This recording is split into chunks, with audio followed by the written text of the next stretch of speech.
for life. You know what I'm saying? Right now, I'm pretty much content with just rhyming all day. Or digital can instantly share pictures. I can start.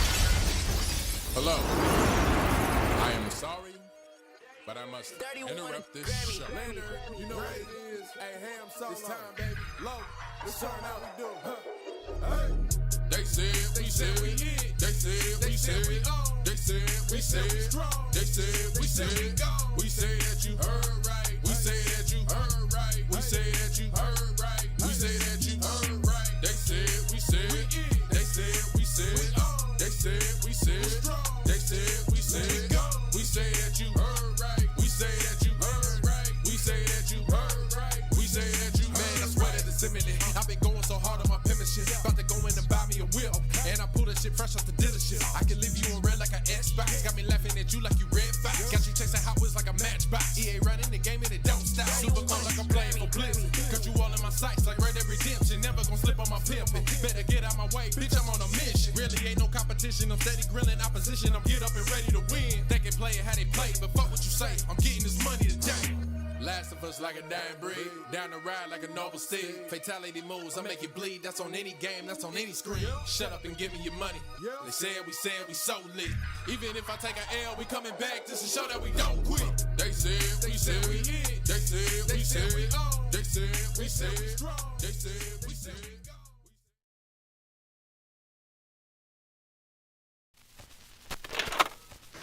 Greetings and salutations, ladies and gentlemen. Welcome to yet another installment of Everything Plus Gaming on TSWS.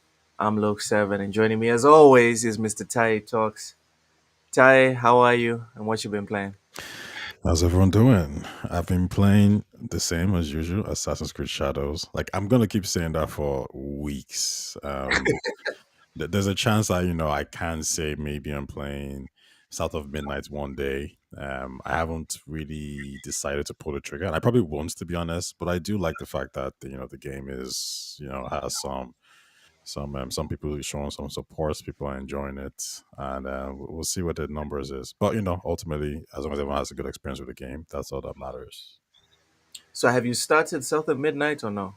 No, no, no, I haven't started at all, and I won't probably start it anytime soon because I hate jumping from game to game. Like I'm playing Shadows now, I'm invested in that story, and then I'm gonna go play Yeah. this story, and I don't doubt that this story is far superior to Shadows' story, but I think I'm gonna lose the kind of momentum with Shadows, so I just don't want to play this one. I'll give it a pass for now, likely.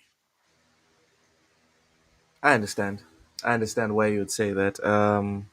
I, it makes sense, you know. Some people can jump around between like five games. Some people you need to go through one game at a time. It depends on your investment and also the way you take in games. Mhm. Like for me personally, I don't count Football Manager as one of the games that I play because essentially I'm always playing Football Manager, whether I'm putting in 1 hour or six on a random Saturday. I'm always playing Football Manager. But Mhm. since yesterday, honestly, I actually haven't played any games. I've been kind of busy, so trying to sort out some IRL stuff. So no gaming for me today. But yeah, Vince, welcome in. Good evening, Raichi. Fuzzy says I'm getting dangerously close to finishing Shadows. How many hours is that, Fuzzy? Because me and Ty were talking in the background, in the back room, and I'm everything I hear is that you need to put in at least 80 hours to finish Shadows. I think it So depends if you just beeline it. If you go really, really how fast. many hours would it take if you beeline it? I'm curious about that one. That's you know why that's so tricky because you can assassinate everybody now, right? So Okay. because that's like a one hit kill. So if you play the game smart, you can technically just wipe out the biggest bosses like that at the lowest level. Mm-hmm. So I'm not too sure. Like I mean, I'm 20 hours in and I'm doing side missions, I'm exploring, I'm doing all these things. But yeah, I wouldn't actually know. I should probably ask one of the guys at the subreddit see what they say, what they think. Yeah, I would be like super curious to find out um, how that would work specifically. It'll be interesting. It'll be Hmm. interesting. Um, 100 hours. Jesus. 100 hours.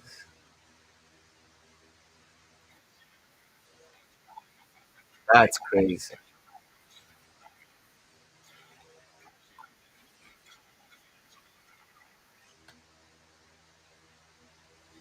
That's weird. Hold on, hold on, hold on. So something's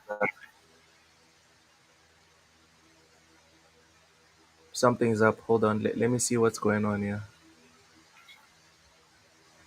Strange.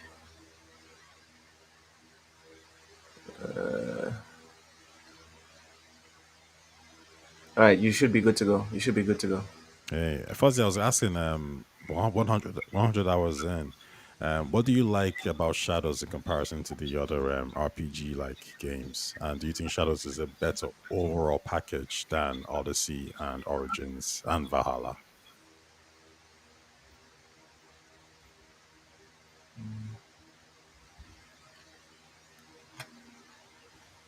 Is the Ushers boycotts in effect? Yeah, you could say so. You could say so. Ushers will not be joining us, but it's not a boycott, people. It's not a boycott. He just won't be available today. It is what it is. Welcome in Dayreezy. Uh but yeah, no boycott. No boycott. So today, Tai, we're going to be looking at a lot of weird stuff. Mhm. A lot of weird stuff. But obviously the first one is going to be about the whole PlayStation thing that was on the thumbnail for today's show. Hmm. Now this one's a topic that not kinda, literally this thing has been simmering for months now. We I haven't gotten to it, right? In terms of time and whatever, I haven't gotten to it. Romaine, fifth floor, welcome in. Use the Steam app on my phone to pre-install South of Midnight Flawless Victory. Steam is the shit. Steam is the way to go. All right, but let's get into the topic here. You got a timeout on the export bank. Stop it, Vince. All right. So this one's an article written by Jez Corden. Some people say Corden. I say Corden. I don't know what he says. I've never like met the dude or watched anything that he's been on, so I don't know which one's the correct pronunciation. But yeah, here's the headline, right? Would PlayStation block its PC Steam games from running on a future Windows-based PC like Xbox? Let's discuss. A debate has been raging on social media about or whether or Sony will or even, oh my god, someone should have edited this. Whether or not Sony will or even can block its PlayStation games on Xbox. Before we get into it, Ty, Innate welcome in says, short answer, these people have no idea. All right. Ty, what are your thoughts? Before we get into the nitty gritty of this article, Hmm. what are your thoughts on this possibility? The possibility of PlayStation blocking Xbox, um, sorry, blocking a PC centric Xbox Yeah. is possible. I think with APIs you can detect that this particular device is this. It's an Xbox PC or whatever it is. So I Hmm. think it's possible technically, but that's a technical hurdle that they're going to have to do. They're going to have to be really good at identifying that no mistakes can be made because you might end up breaking. The games on people's other PCs that might not be Xboxes, right? So I think it's going to be tricky for them to do, but they can. I mean, if they really try hard, DRMs are a thing, so there's ways for them to do it. The real question is, even if they wanted to do it, and even if they could do it, will Steam say yes? Like, yes, you can um, go after one of our partners that's releasing on our platform, and I don't think any evidence points to Steam allowing that to happen. So if Steam says no, then Sony has two options. Either they take their games. Sorry, they have three options. They either take their games off Steam. They either keep the games on Steam, or they go the regulatory route. If they do that, the last option, well, what happens then is that Steam gets involved and Microsoft gets involved. And the question is, are regulators willing to somehow allow Sony to go against the grain and exclude a platform holder like Xbox because it's going against everything that they believe? Regulators want things to be open, they want everyone to play games, and this will be in direct contrast to that. And this is carving out um, like an almost like an exclusive clause for PlayStation. And then the next question is, even if that was to pass, which I definitely don't think it will, what precedent does that set? Because now what can happen is AMD can reach out to Capcom and say, hey, we want to do an exclusive deal with Monster Hunter. Only our devices, our graphics cards can run these things. And we want Steam to Oh block man, NVIDIA chips. We want to yeah. start, you can start targeting different companies now and platform holders. Like, that just sounds insane. And, can you argue that, well, no, PlayStation is special? No, you can't. They're not special at all. So you're going to kind of create this new open field where people can start targeting different manufacturers on these games. And nobody wants that. Regulators definitely do not want that. So yeah, so those are the 3 points. I think they lose on a legal regulatory point of view. And I think Steam tells them to get lost. So this is probably going to Yeah, before we get into the article, I am 1000% in agreement with you about Steam. Steam is the big, like, forget regulators and all this other stuff, because regulators, I think, would be on Sony's side the same way they were also on Sony's side with the whole ABK deal situation. For me, the real big problem here for Sony would be Steam. Like, past performance informs future results. They don't guarantee, but they definitely inform them. It's why people are making predictions about where the Switch is going, that the numbers are probably going to go down, etc. Because you look at past performance, things usually don't go well when you hike up prices. Things also don't go well when you try and go anti-consumer with Steam. I don't know what's going to happen after Gabe Newell leaves, whether or because of old age or God forbid, he passes to the next level, right? After this playing. But as long as he and the people that are in leadership of Steam are still there, I can't see it happening. I can literally see them saying, PlayStation, either you let this run on everything that has Steam, or let's figure this out monetarily and give everyone back their money. And Steam will give back their 30%. We have no problem doing it. But give everyone that purchased their PlayStation games on Steam and is interested in playing on Xbox and would rather get a refund. Like, they'll create a portal or program. You just have to click a button and you'll get your money back. I can see Steam doing that without batting an eye. Just being like, nah, man, pack up and go. Because Steam is the company, right? Steam is the company that, without any pressure from the consumers, from the players, Steam is the company that spent I don't know how much money going through the legal system to make sure that all these publishers had to legally disclose to everyone on Steam that, yo, you don't own these games. You own access to these games. You're only paying for temporary access to these. You don't actually own these games. And that's just one example of the countless others that Steam has decided to do or undertake. Sapo says, really questioning your choice of topics. The Switch 2 has people slapping their mama right now, but you're talking about old Sony games. All right. Um,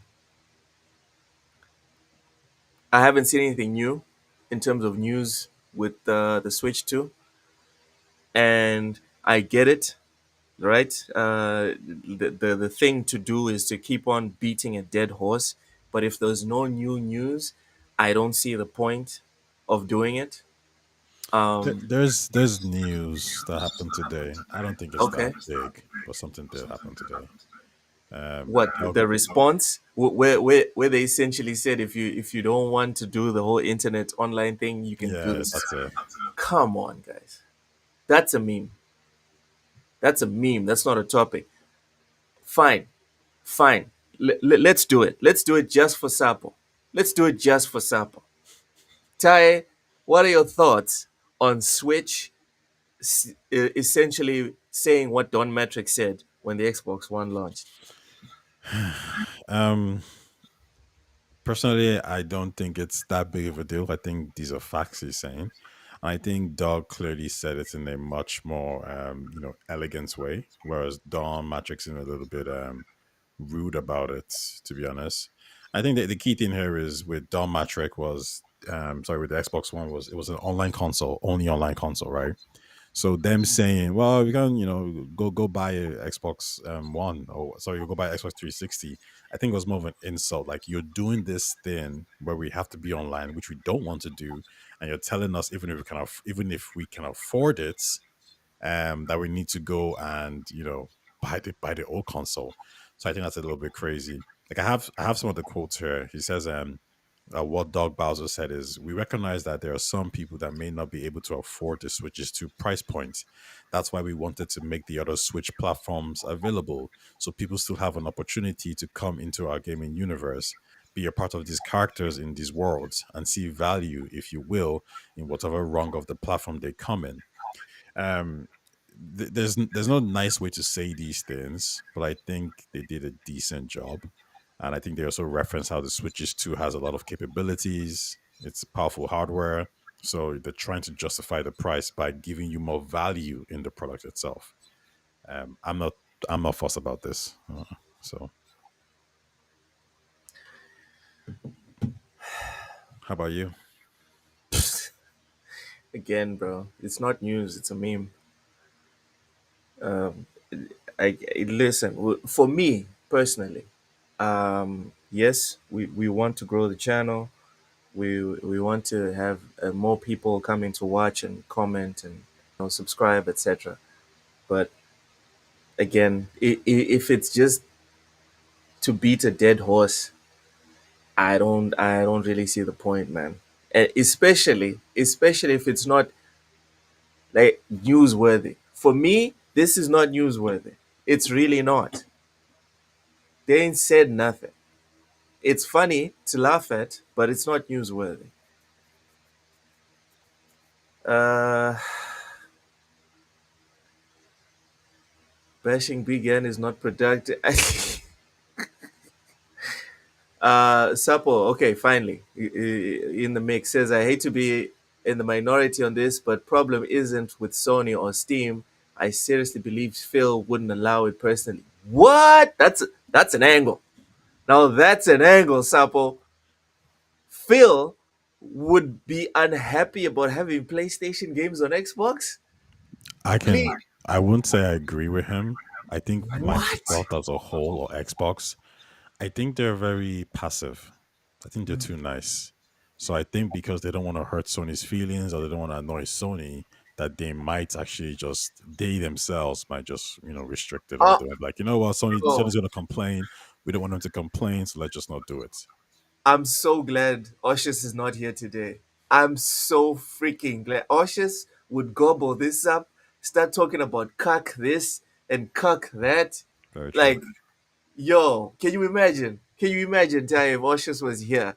Mhm. Oh my goodness. Sapo, thank you. You know what? I'm so glad I brought this up today when Oshus is not here. Jesus.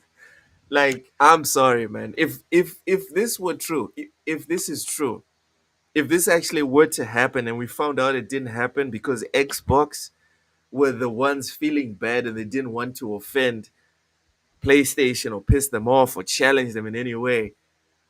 Oh my lord. I don't know, man. To Like, Nate's question, that's crazy. unless you're gonna read the comments, go ahead. Yeah, yeah.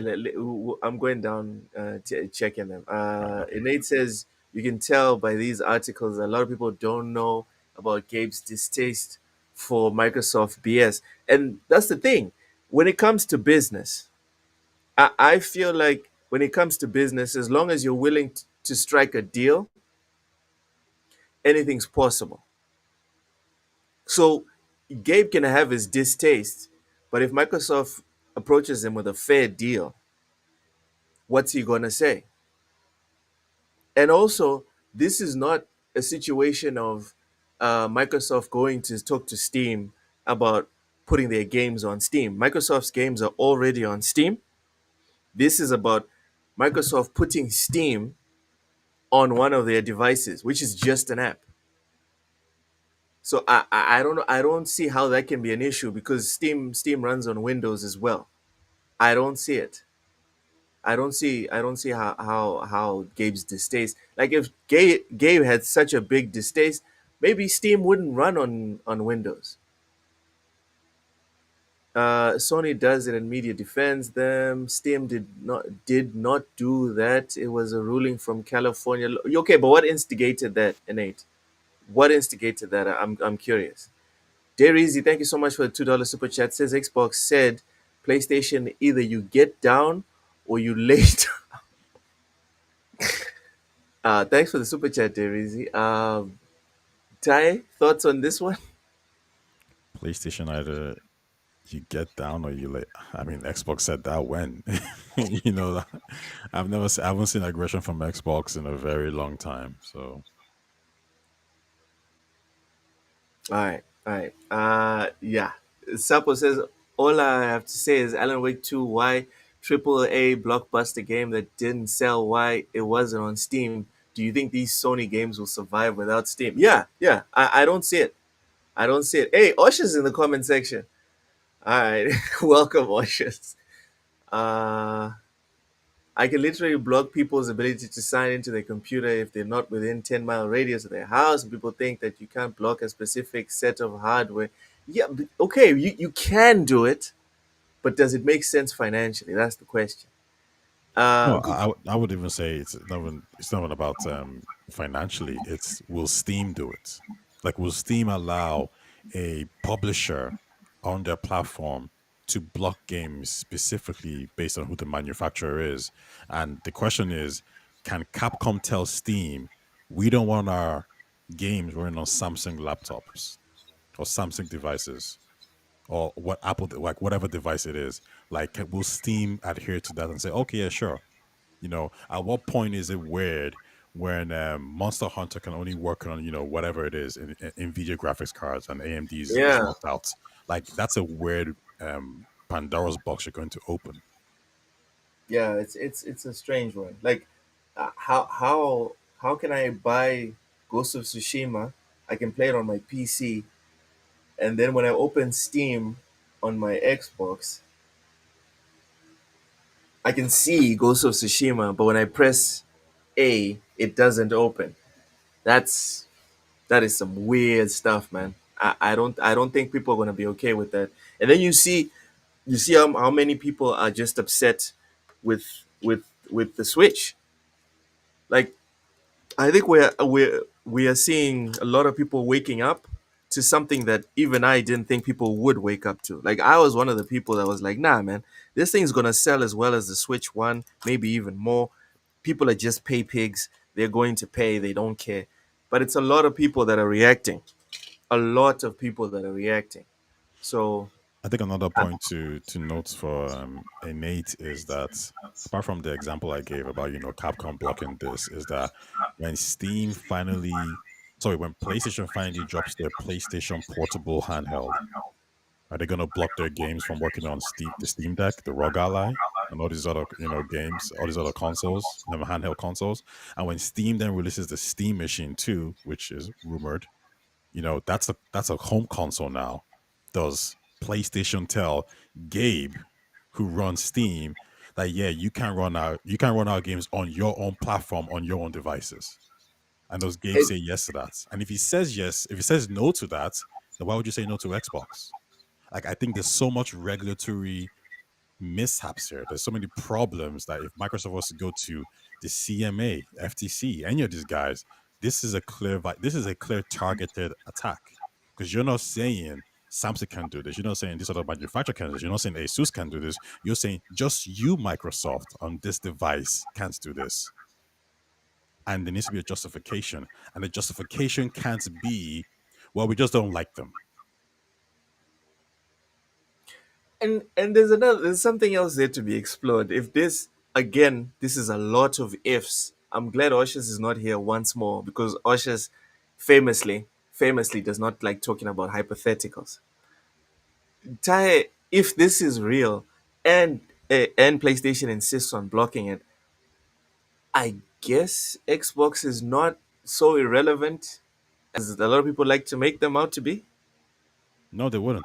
This play right here is, if you're going to bow out, this is the best way to bow out. And I've said this point before. Even if this is their last console, the fact that they're trying to open this up from an OEM point of view and say, Asus, you guys can do this. Lenovo, you guys can do this too as well.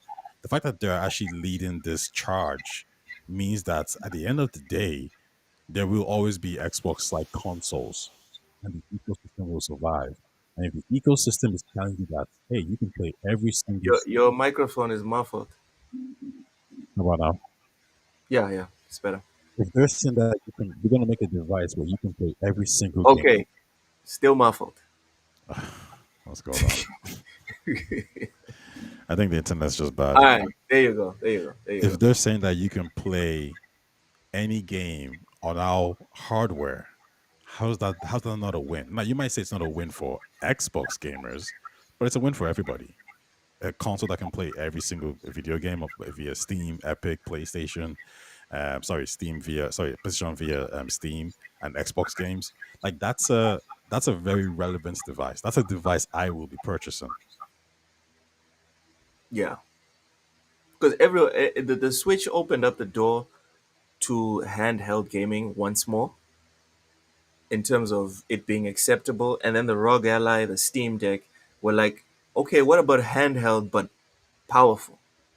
So now it almost feels like, are you really gaming if you don't have some sort of handheld peripheral? Again, because it used to be like that in the 90s. PlayStation, Xbox brought it back to just couch mostly. And then and now the Switch has taken it out of the couch once more, or like the hybrid situation. So now it feels like you need a handheld. That's why there's so many rumors of the PlayStation handheld that's going to give you local play, the Xbox handheld that's also going to give you local play, and you've got the Steam Deck that a lot of PC people and the Lenovo and all these other ones that a lot of PC people have PCs, they have powerful, capable PCs, but still go out and buy these handhelds because of the flexibility that they present. So, taking this into account, there's no way there's no way that Xbox is not going to give this a go. And if they do give it a go, I mean, and it says here they block the workaround on the Xbox using the internet browser via Xbox. Yes, the problem, once more, Innate, is that this time they're going to have to block via Steam. Via internet browser, it's different, in my opinion. Via Steam, it's a whole nother can of worms because it's like I bought this on Steam. I'm accessing my games from Steam. It's not the browser that I'm using, it's an app that's in the console. I get I especially if they go the Windows route, which is the big rumor, right? Where, for example, and this is a big rumor, take a giant grain of salt. You would power up your handheld just like you do the Steam Deck, and then it would give you an option. Do you want to go? Do you wanna do you wanna go with the Windows startup, or do you wanna go with the Xbox startup? And when you go with the Windows startup, it's essentially a Lenovo Go. It's essentially a Steam Deck. How would PlayStation then block your access to Steam through that specific avenue? And if they did that, that's why Ty is saying it would be a very tight angle for PlayStation to nail, because you can do it with the Lenovo, you can do it with the Steam Deck. Why won't it work on this specific Xbox console? Ty, you wanted to say something? Go ahead. Yeah. So to Nate's point, the difference here is we're talking about distribution, not hardware. So with GeForce now, that was a distribution point of view. In you're running those games through NVIDIA's network, right? So NVIDIA has full control. So all Sony has to do is tell NVIDIA, like, yeah, don't do this. And you're right. This is when NVIDIA looks at, it's quite simple because it's an internet browser. It's Microsoft's internet browser. So it's easy to identify that like someone is doing playing it through this way. Like that's fairly simple. When you start to do it from a hardware point of view, that's a lot more difficult. Now you have to actually program something to block that hardware. And then the question is first of all, will Steam even be willing to help you do that? And the answer is probably like this is the same Steam that turned down the 10-year deal to have Call of Duty because they were like, we don't care. This is the same Steam that when Ubisoft said, hey, we're going to take our games from your platform. By the way, can you get rid of this review stuff like concurrent? Steam just said, no, like we do what we want to do. We're very player focused. We have an open platform. End of story. Like no publisher pushes Steam around. And the question is, if Capcom and Ubisoft and all these big publishers can push Steam around, why would PlayStation be able to? Because Yeah, at best, PlayStation is almost fairly irrelevant to Steam because there are other publishers who put their games day in date. not fairly, literally Yeah, like irrelevant. it's like they're not like day in date. Steam Monster was Hunter. making bank. Ty, Steam was making bank Hmm. for 10 years, way before PlayStation even thought about putting games on Steam. Steam was already doing damage with a far larger install base. Like PlayStation could take all their games, leave, Steam would be just fine.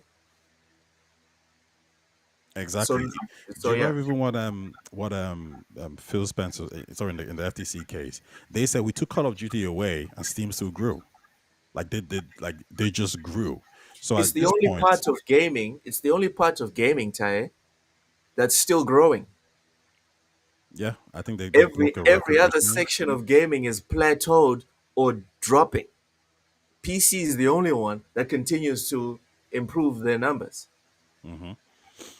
And so I said at best, sorry, at best they're like irrelevant or just there because Monster Hunter Wilds is bringing more money than PlayStation is to Steam. Like that's a better partner than PlayStation. And at worst, they're actually antagonistic. There's a reason why Final Fantasy 16 and Final Fantasy Rebirth didn't show up on Steam. It's because PlayStation made deals to block these games from Steam, right? Yeah, So at that point, they're actually antagonistic towards you. So why would you want to help them? Especially knowing that if you help them in the future, when you bring out your Steam machine and your handheld, they might try to block it too. there It you just go. doesn't make sense. Engage Artist 207 says there aren't any game PC PlayStation has to offer that are even worth playing, especially if you already own a PS5. They are all dried up games, and if you haven't played the 10 versions of The Last of Us, you never wanted it. Listen, Engage Artist,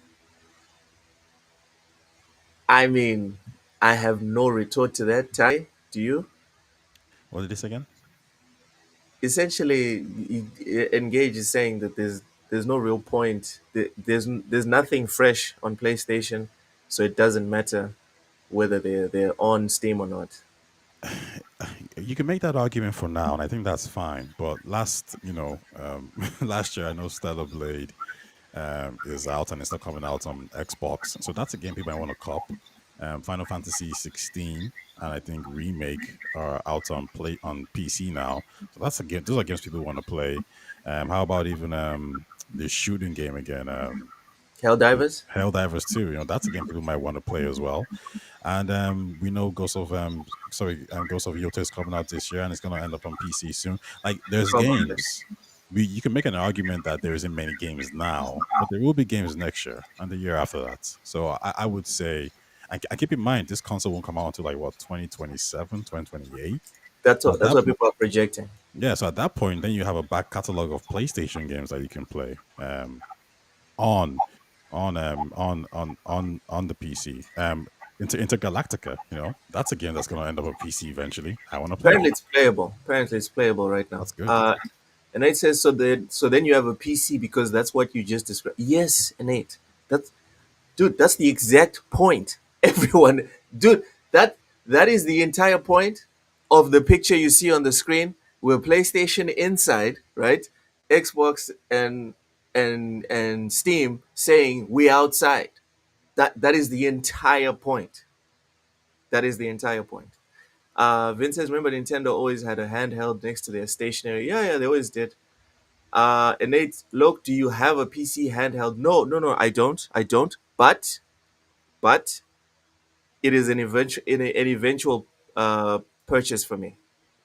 I had a gaming laptop, as gaming laptops tend to do. It has been surpassed like 2 or 3 times in the last few years. A couple of months ago, I had the pleasure to put together my first gaming PC, and it's freaking awesome, right? And then now I've come to the realization that everyone else on PC, at least the people that I know, right, that have been playing a lot on PC, have come to, which is you need a PC and a handheld. That's that's that's how you complete the set, essentially. Yes, we're assuming it's an app, innate. A lot of leaps are being made here, man. Lots of rumors are going around. No one has concrete evidence. The Uh, I would say just to that point is that yeah, there's a lot of circumstantial evidence to this. If you follow Jazz, if you follow The Verge, they've been saying for some time that Xbox is working on an app to make the PC Xbox app a lot more like viable, right? And I yeah, think Jez said that the actual Asus ROG Ally, sorry, the Xbox handheld, the PC one, that yeah. it's made like it's out there in Redmond, and that I think Microsoft wants to ship their new application with it. So they're putting a lot of investments into the app, the PC app. So it's more or less like I would put money that this is happening. Phil Spencer has alluded to Yeah, it. even he's commented as well, Yeah, saying he that said yeah, he they're wants to looking make into handheld and whatever.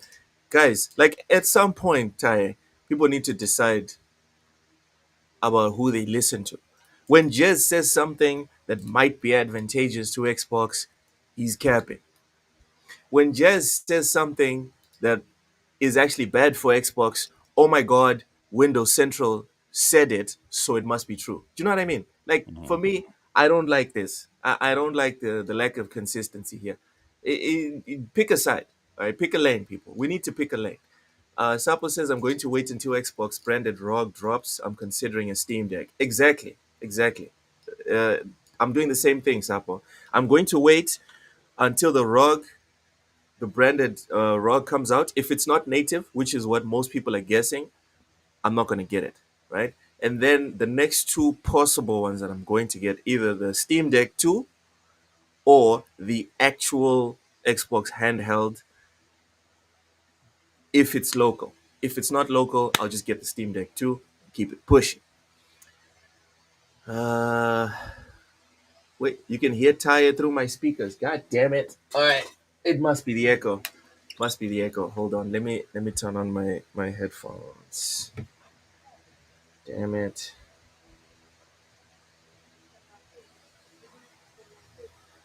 All right. Headphones connected. A PlayStation wouldn't. Oh, hold on. Let's not act like PlayStation needs that minuscule PC afterthought revenue. Okay. And Nate, I'm sorry to say this, man. If they don't need PC, why are they putting their games on PC? Tai, I had a is my number. question fair or unfair? Because for me, we need to believe what people do, not what they say, right? If PlayStation doesn't need PC, why are they putting their games on PC? No, this is true. They need PC. They're trying to make the money some way somehow. But I think the key thing here is I actually did have a number of how much money PlayStation made from PC, and it was a substantial amount. And when I say substantial amount, enough to like to make a Spider-Man 3, enough to fund multiple different games. And if you're saying that it's risky to make a Spider-Man 2 because it's going to cost a lot of money, right? If you're saying it's risky to make a God of War Egypt, and if your PC ports can fund those games, well, then that's a winning position. So I do think Sony is looking. They will port their games there. I think them pulling their games from PC just to stop it from being played on a PC centric Xbox. I think that's very short sighted, and I don't know if Hiroki Totoki is going to be happy with that because at that point, you're telling him, yeah, we're losing our revenue because of this arbitrary console war like mindset that we have. Now, they might make a calculation that if we allow this to happen, Xbox could gain a lot more market share in the console space and we might lose consumers. There's an equation there where Sony has to look at. And if that does happen, then I can see them potentially taking their games away from PC. So it's not impossible, but I don't think it's practical. I think it'll be a madness. It'll be a madness for them to do it. Rachie says, I don't care. Zenless Zone Zero is coming soon to Xbox. Hey, man, good on you. I tried Zenless Zone Zero when it dropped on PlayStation last year. Didn't really grab me, but hey, if you're into it, To Nate, I enjoy. think that from the numbers I've seen here, they've made around maybe 1 billion plus since they started releasing the games on PC. And that's a Who billion needs is, a billion? I mean, a billion Who is needs a gonna billion? fund it's gonna fund you like four AAA games or five, just depending on what kind of games they are. Who needs a billion? That's chump change for Sony. Sony makes a billion every other week. Uh and it says right now the Steam Deck is the only PC handheld that's barely reaching 5 million. What's your point? Well, I'm Nate, to curious that about question, what I the would point ask you, is. why do you think the Steam Deck has only reached 5 million? I don't know. Vince, I'm once again mentioned the live service game granted. Okay, again, Vince, what's your point? Once again, dried up old games. Helldivers 2 isn't in house. Come on, Dairy, stop being like that. Sapo says I play Horizon on PC, $20 on PC versus $60 on PlayStation. I'll pay $20. Innate also says, so look, are you willing to pay $700 plus tax on a handheld that nets you around 40 FPS on most demanding PC games? Okay, here's the point. The Steam Deck, I'm not sure, right? I might be wrong, but I don't think even the most premium version of the Steam Deck was $500. I'm not even sure. I'm not sure that that's ever happened, right? But let's say it's $500. So first off, it's not $700, right? Second, the frames per second thing. When you're playing handheld, it's assumed you're not gonna have premium performance. If you want premium performance, you're getting the desktop, which is what I got, because that's what I wanted. I was tired of looking at my TV, right? That I bought when this gen started, and I believe the 40K 120 FPS. So you know what's happening now? Now that I have a PC that can output that performance, I'm actually experiencing next gen, current gen. I'm actually playing games 120 and all this other stuff, which is cool. But when you get a handheld, you have to accept certain drawbacks. And in terms of value, let's pretend that I'm going to pay $700. Let's pretend I'm going to pay the $700. The value proposition for me personally is way more. than what I'm going to get buying a PS5 Pro or an Xbox. Because a PS5 Pro, I'm getting only PlayStation games and third party games. I'm getting the Xbox games later. The Xbox handheld or the Xbox Series X, I'm only getting Xbox games. I'm not even getting PlayStation games, right? On PC, I'm not only getting PlayStation games. I'm not only getting PS5 games. I'm getting Xbox games. I'm also getting PS4 games. I'm getting Xbox One games. I'm getting PS3 games. I'm getting 360 games. I'm getting PS2 games. I'm getting all the games. All the games. Yes, I'm getting Sega.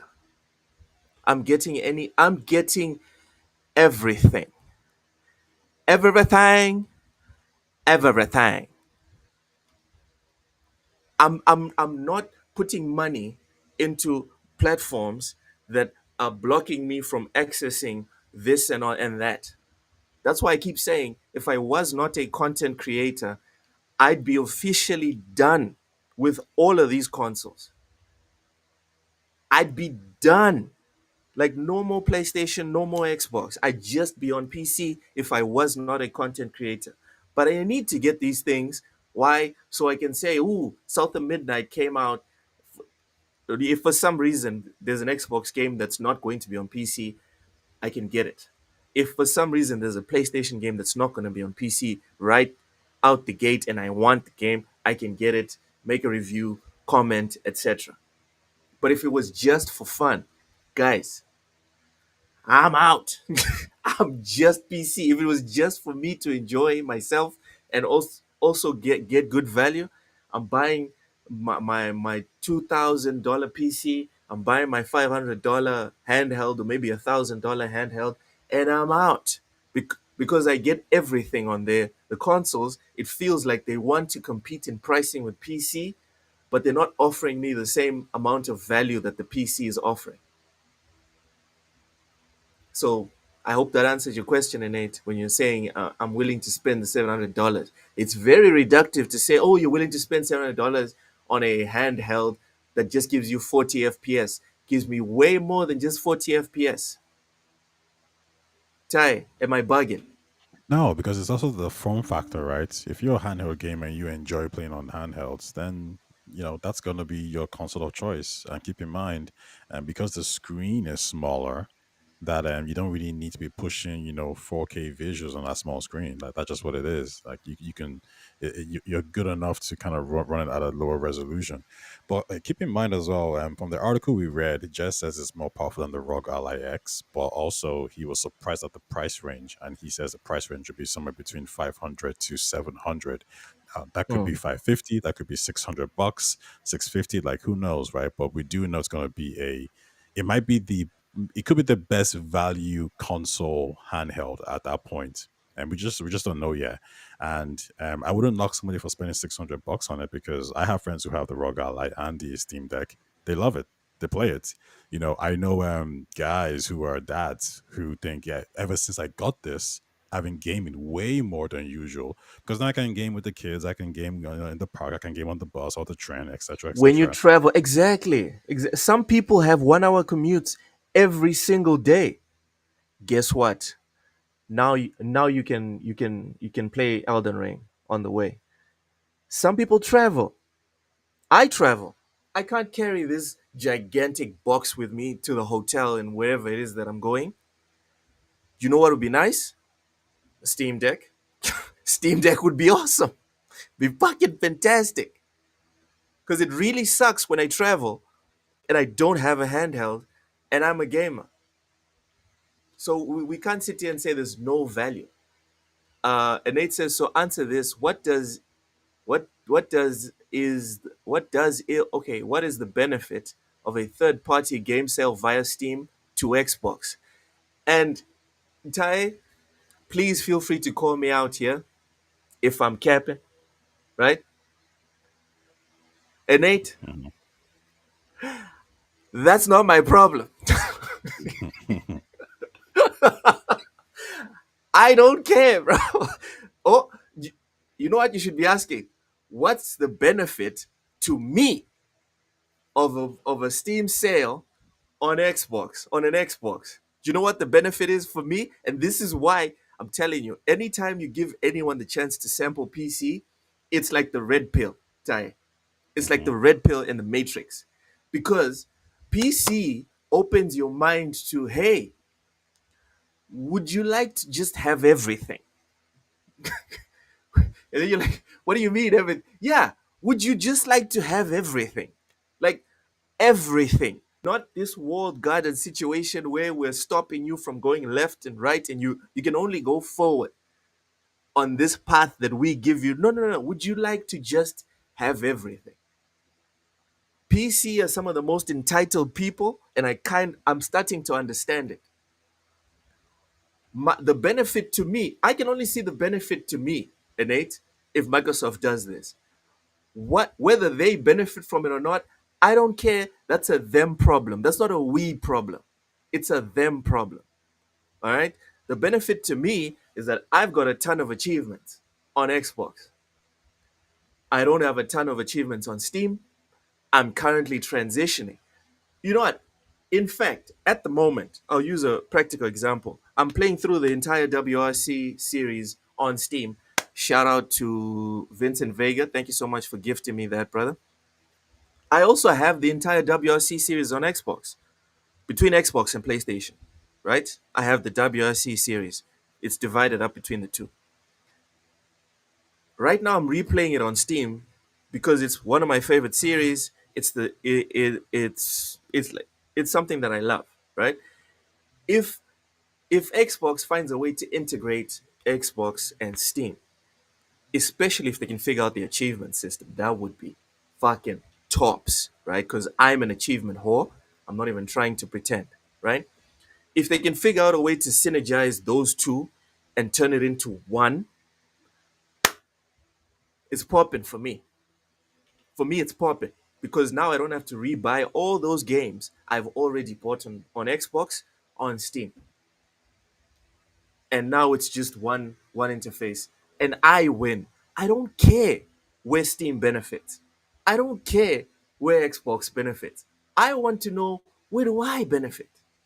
This is about me as a customer because I'm paying. Ty, Mhm. please tell me I'm wrong.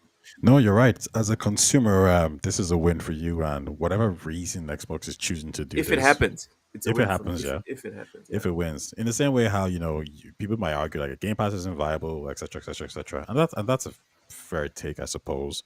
But yeah, if you're the consumer, like yeah, okay, if it's viable for 10 years, I'm gonna utilize it for those 10 years and get Starfield and Doom and Fable, day one.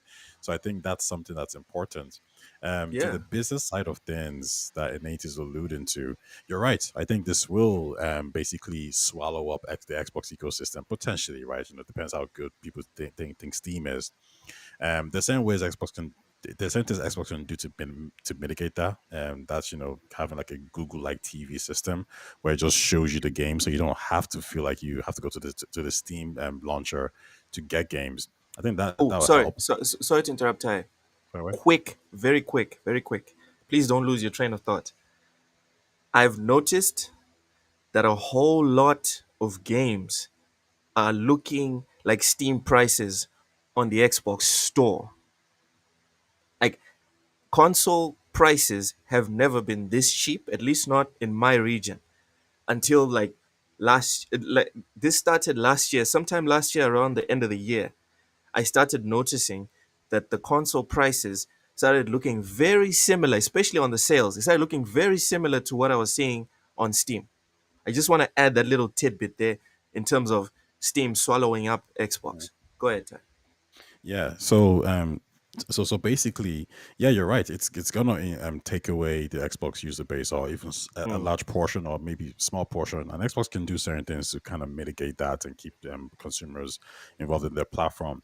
Now, there is the take of there's a chance that Xbox might be benefits from this in some financial sense. Maybe they've made a deal with Steam or Epic or whatever, saying that if somebody from our ecosystem, signs up, with a Steam account and they purchase a product um, from the Xbox and they buy a Steam game, then we might get a cut. Now, that could be 2%, 3%, 5%, whatever it is.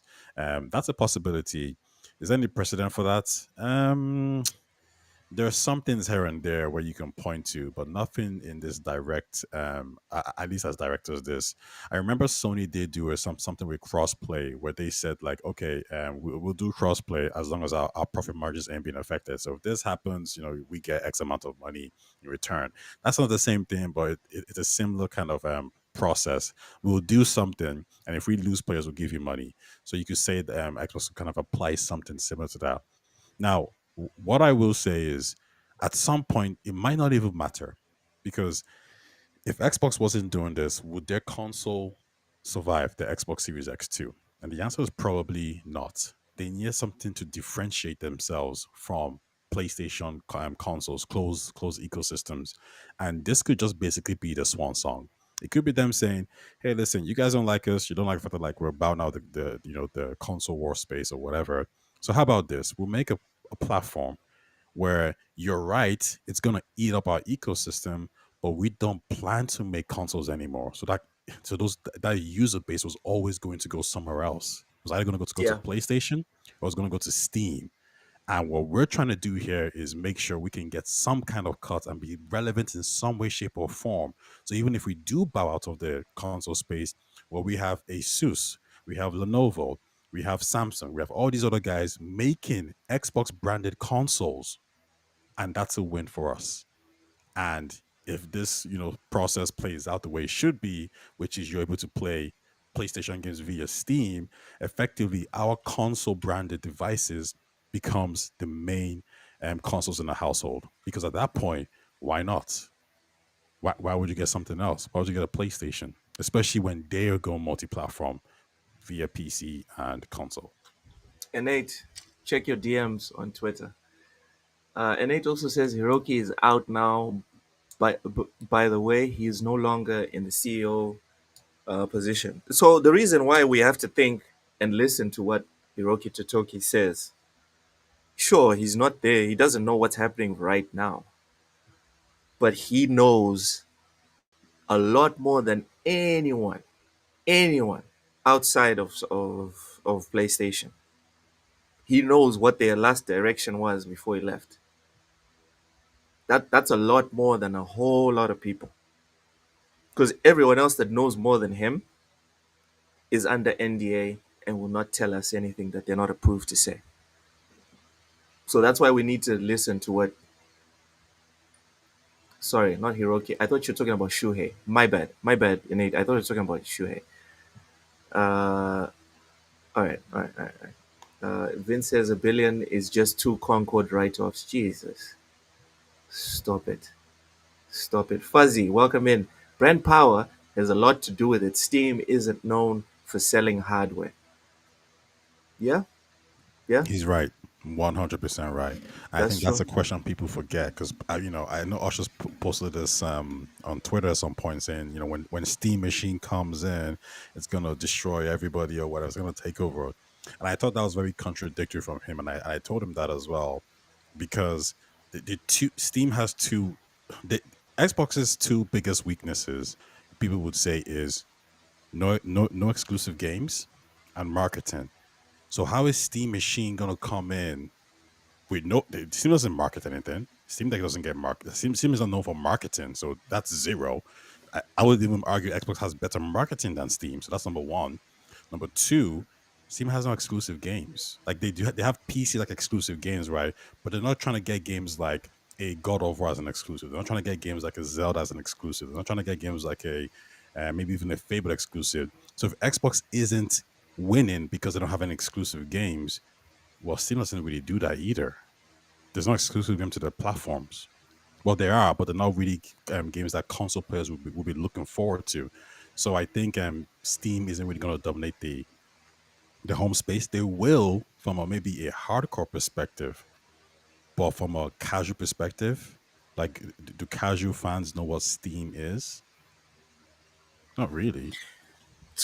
Okay, all right. I guess we need to find out how many people are playing on Steam and how many people are playing on console. Because I'm willing to bet there's a Hmm. lot more people playing on Steam, quote unquote casuals, than people that are playing on consoles.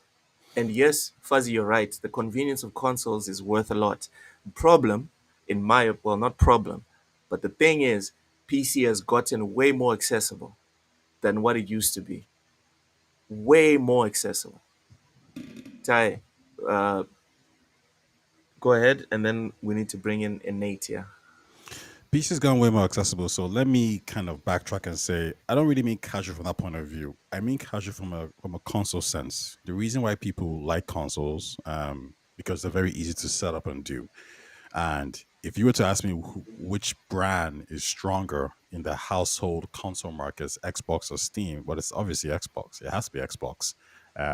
I don't believe Xbox is trying to sell a handheld that is going to do 4 million sales. I don't think Sony's trying to No, sell a handheld that's going to do 4 million sales. So then that's garbage. You might as well just not even make one at that point, yeah, unless yeah. you're actually just like making a profit from it. Then it makes more sense.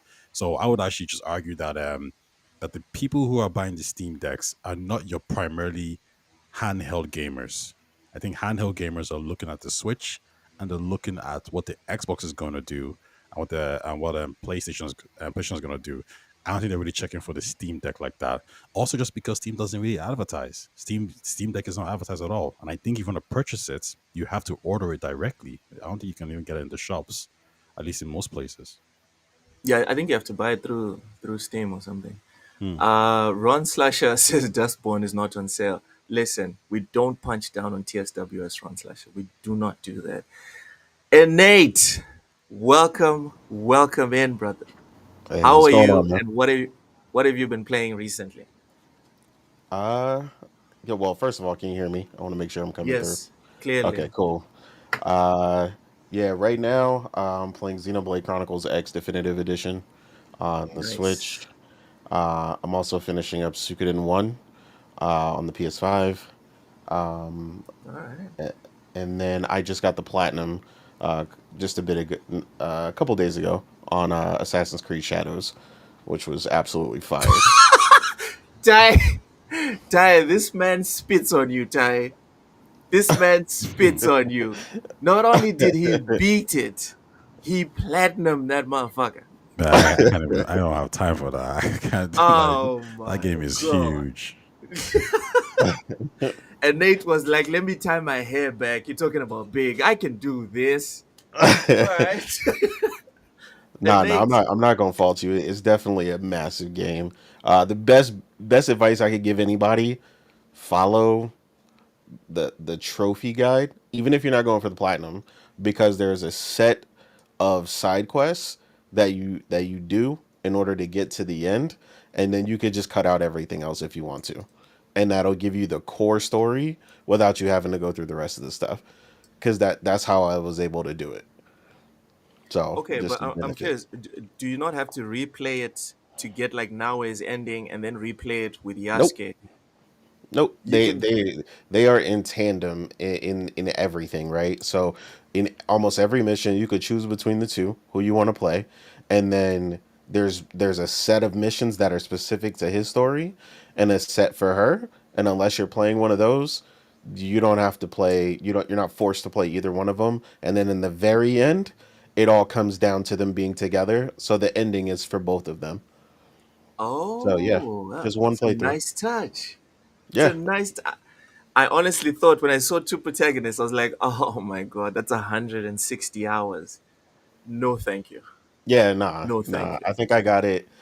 I got it in like a little over 80 hours, and honestly, I could have got it under that if one of the trophies I had was glitched. because it's tied to the server.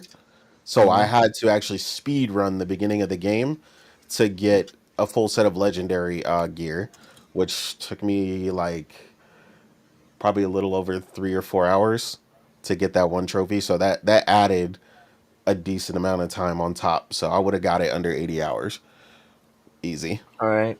All right. So you know how I do it, Nate. You're a regular viewer Yeah, and a yeah. regular contributor. So you know how I do whenever someone says they beat a game or they've played a lot of the game. Nate, hmm what's your score out of 10? And and justify it for Okay. Assassin's Creed Shadows. Uh, yeah. So Assassin's Creed Shadows for me definitely. I mean, I'm a longtime fan. Uh, for me, uh, if I had to give something off the top, it's probably like an 8.5. Like I enjoyed it from start to finish. Graphically, it's absolutely amazing. And someone like me who is more into the technical art side and some of the other things that more into the industry and what these people are able to achieve, the fluidity throughout that game and the density and draw distance was insane. So shout out to the technical team from Ubisoft for knocking that out of the park. um, I've never ran through anything like that with that amount of density and just pure amazing draw distance. And I did play it on not one but two platforms. So just so people don't get it twisted, I played it on PC and I also played it Mm-hmm. on PS5. So I played it between the two, and on my PS5 Pro, it played phenomenal. Now, obviously, I have a 4090, so obviously it's gonna just go crazy on PC as far as the frames per second. But Mm-hmm. the team did an amazing job programming it for the PS5 Pro, and they actually just got an update today, which I got to check out for PSSR. So they're even about to take it to the next level. The story starts off really strong. For me, it was one of the strongest ones they had in a while. Some people like overall didn't enjoy certain aspects of it later because Mm-hmm. this isn't something I drag them for. This is something I noticed from a lot of games lately, including Avowed, which I also played, where a lot of games start really strong and then the middle's still good, and then you're like ready for the game to finish, and you like Yeah, feel like yeah. they're dragging it on. I So it's felt like, that way yeah, for God of War. yeah. Ragnarok. Well, yeah, Ragnarok exactly. was a bit too long. Yeah, Ragnarok was like dragging and drag. You were like, yo, when am I get to this ultimate moment? So it's not like Yeah. that's more of a product of games today. But yeah, I mean, I still enjoyed my time getting to that point, and then the result there. So the ending was very satisfying. It was very fitting. I felt like everything tied together really well. I love the depth of the combat system. The skill tree and stuff like that is very forgiving. You can always respec stuff like that. I know a lot of people are Do big they fans of charge you that. for respect so you could just do it? You could just do it. Yeah, it's Okay. just yeah, you can That's just good do it. stuff. Yeah, Good stuff. but So bonus yeah, man, question. great. Naue or Yasuke? Now way, yeah, I'm too much of a ninja stealth, Tenchu style fan, and I No, you're mean too much of an actual assassin. yeah, That's yeah. I different. mean, but there were as occasions. I will say he's fun to play. It just doesn't fit when I'm doing castle infiltration and other stuff like that. Unless you just want to bust in the front door and murder everybody, which Mhm. occasionally I felt like doing. So I did pick him.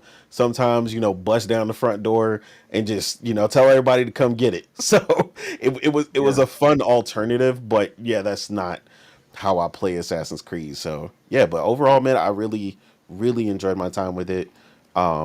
Yeah, photo mode, everything, man. They did a really great job. It was really well put together, and I had zero other than that trophy thing, which I actually understood. I actually understand from a technical standpoint why that Mhm. happened, and it was technically my fault that trophy glitch. So for anybody that wants to avoid that, go for Yasuke early and don't run around the map doing 600 things because I played as Naue for like 27 hours before I even got Yasuke. So that was actually my fault why the trophy didn't trigger. So yeah. All right. Quick little tip there for anyone looking to to platinum or 100% Assassin's Creed. Fuzzy agrees with you. Yasuke is good for a change of pace, but I've used Naue 90% of the time. Vince, this question has been answered 1,000 times by Ty. You can go and toggle it on and off in the settings to get the proper Assassin's Creed experience. Now, with that, with all the pleasantries out the way, Innate, Yeah. please tell us why me and Ty are super wrong on this topic that we're discussing right now, and actually, it's not a good thing if Xbox decides to go the rumored route that they're going. So I don't think that it's not good, right? Okay. What I think is that there's just a lot of nuance to the discussion that's always being like I guess kind of glossed over, right? Mm-hmm. And to your point that you made earlier, right, when you said that's not my problem how they make their money, it's not, but they also still got to make money at the end of the day, right? Like from a business True. standpoint. So True. I agree, like Ty said, there could be something where they could get a percentage, but at least I agree with him that the percentage would be very small, right? Because the percentages are already laid out. Like there's no more piece of the pie to cut. You know, when third party, you know, like he was mentioning Monster Hunter, right?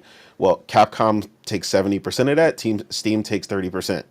So like I said, it potentially they could, and like I said, this is really the only way I would see it is like he was saying they could, you know, if they verify, hey, this person is coming in from the Xbox handheld device, so between me and Capcom, we're gonna split and give out 2.5% of our profit, you know, to Microsoft for that sale because they came in via, you know, the Xbox handheld or Xbox console, whatever this thing turns out to be, right? So I think you guys did a really great job covering that particular portion when I brought up that question, because that's always the big question, right? Because that's the whole reason why the whole thing is happening right now, right? Where Xbox everywhere, all this other stuff, right? It's all about securing as much money as possible. Them going to PlayStation, so on and so forth, because they spent a metric ton of money from their parent company, and it's all about bringing in as much profit as possible.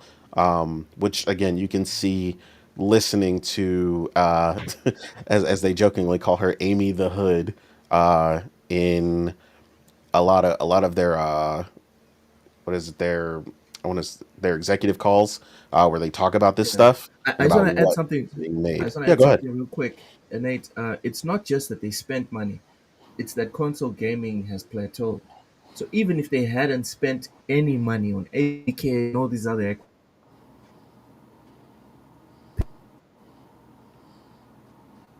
Yeah, I think I lost you for a need second. Okay, I hear you again. Sorry.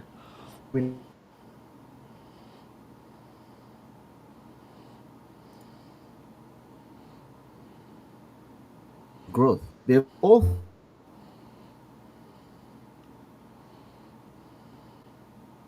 Look, there's something wrong with your internet. Okay, so it is him. Okay, it's not just me. Okay. Yeah, yeah, it's him. I was like, did Steam start downloading something in the background or something? Like, Yeah. Look, you're gonna have to repeat all what? that again. We didn't catch that. yeah, Okay, you were cutting out. It says you're off. Yeah, he's offline now.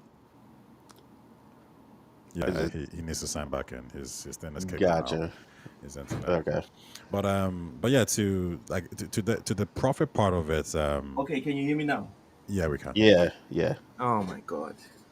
Yeah. So I was saying, Hmm. I just wanted to add that it's not just because Xbox has gone out and spent all this money that they need to pivot the way they're pivoting. It's that everyone has agreed in terms of like analysts and even Xbox themselves and other people in within gaming, right? With the people that should know, that have seen the Excel sheets and the budgets and all this, that the gamer base for console has plateaued. And if that's happening, corporations at the end of every financial year, you need to report plus one, at least plus one. You can never, as far as a corporation or company is concerned, if you're not growing, you're dying. So this pivot was inevitable. That's all I wanted to add, whether they made the acquisitions or not. Okay. Yeah. Yeah. No, I got you. Yeah. I mean, ultimately, like you said, that the parent company is going to look at getting all. It's corporations are all about making. It's not about making money. It's about making all the money. Someone Hell yeah. said that a while ago, and I was like, yeah. I mean, that's accurate, right? Which is. Like I said, I don't disagree with your point either. Like they were gonna do something, right? And like you said, they do always have to be growing. That's also it's one of the most annoying things about business. It's like you can be profitable every year, but if they're not making more money, they're annoyed. Um, but yeah, to the point, right? That I was making earlier because y'all were having the conversation. As far as PlayStation blocking or pulling, I don't really. So to my point, because like he was like when I was saying that it's minuscule, right? What I'm saying they don't need them in particular. I'm talking about outside of live service games. As far as like porting, because they don't port everything either, right? They do port. They have ported a large part of their games, but the majority of the money that was reported, right, that the revenue that Tay was talking about earlier, was from one game, right? It was from the Helldivers. Helldivers was like the main thing that made the majority of that money, which I agreed. And I told people from the beginning, as someone who's played on PC since the 90s, live service games thrive on PC. Like it did great on both, but that stuff thrives on PC. They love that kind of stuff. And it's also one of the things PC dudes love to underplay, right? But the reality is you cannot pirate Helldivers 2. So if you want to play it, and because this is a big issue for PlayStation, they don't want to use DRM, so their games are piratable literally 30 seconds after they post it. So that's another big thing for them. Well, to the point you mentioned there about you're right. Helldivers 2 is like the biggest the biggest revenue driver on PC, but Horizon Zero Dawn I think made them 124 million, right? So I think God of War is at over 100 million as well. So and these games are coming out much later. So I think what PlayStation is finding out is that the closer we release these games to like the launch, that the more money we'll make. Now I would be really interested to see how much Spider-Man 2 sells, or not even sells, but how much money it makes, because the ports are very easy, as Yoshida says. Like it's not doesn't take that much to actually port a game from PlayStation to PC. So then the Well, yeah, question because they're both x86 architecture, but Mhm. yeah. So the question then becomes, at what point does Sony say, okay, fine, we're going to exclude the PC markets just to spite Xbox and get rid of all this revenue? Because even Helldivers 2, like if you're making more live service games, like what are you going to do? Just put it on PlayStation? At that point, Yeah, what's the so whole so point I of your agree with y'all process? there that I don't think they're gonna cut them out entirely, right? That's what I said. I think it's gonna be like again, kind of a case by case basis, right? The same way where not Yoshida, but Shuhei said in the recent interview, basically, and the CEO reiterated, PlayStation first, right? I think PlayStation's very careful, like you said, about that window. And I think one of the biggest things people forget about that window, right, is the indeterminate amount of time. This is this is a discussion we've had on my show where, and you've probably seen these tests. Everybody's seen a version of this test at some point, right? If I tell you every PlayStation game, because people like to say this on certain shows, but this is obviously not true. Every game comes out, a year and a half to 2 years later, and in that exact time frame. But that's not true. It's an indeterminate amount of time per game. Like people are still waiting on Demon Souls, right? The Demon Souls remake. It's not Like, specific. It's not specific. The time frame is yeah, not specific. it's But not specific. we've gotten to the point that the games that are not on PC are in the single digits. I mean, perhaps I'd have to double check that, but All right, Wait, all right. I double checked it some time ago, and when it came to Sony's biggest new releases, so like Horizon Forbidden West, God of War, and Spider-Man 2, it went from 3 years. I wish I had the numbers with me, but I know I double checked this. It went from 3 years to 2 years, and then finally Spider-Man 2 became the fastest game to go from PlayStation to PC in the space of 1 year and a few months. So I think Yeah, it's but it, Nate's it's getting point is that slower. it's not uniform, which he's right. yeah, It's not uniform. At Yeah, least this not is yet. the thing I was saying about like the whole PlayStation First thing, because it's Hmm. it's like the thing, right? If you have a, I think you one of you guys said you have kids or something, but I did. Like kids are a really good example, right? Because if you put a piece of cake on the table, right, and you tell the kid you can have the cake when I come back, but the kid doesn't know when you're coming back. Versus if you told them, hey, I'll be back in 5 minutes and we can eat the cake.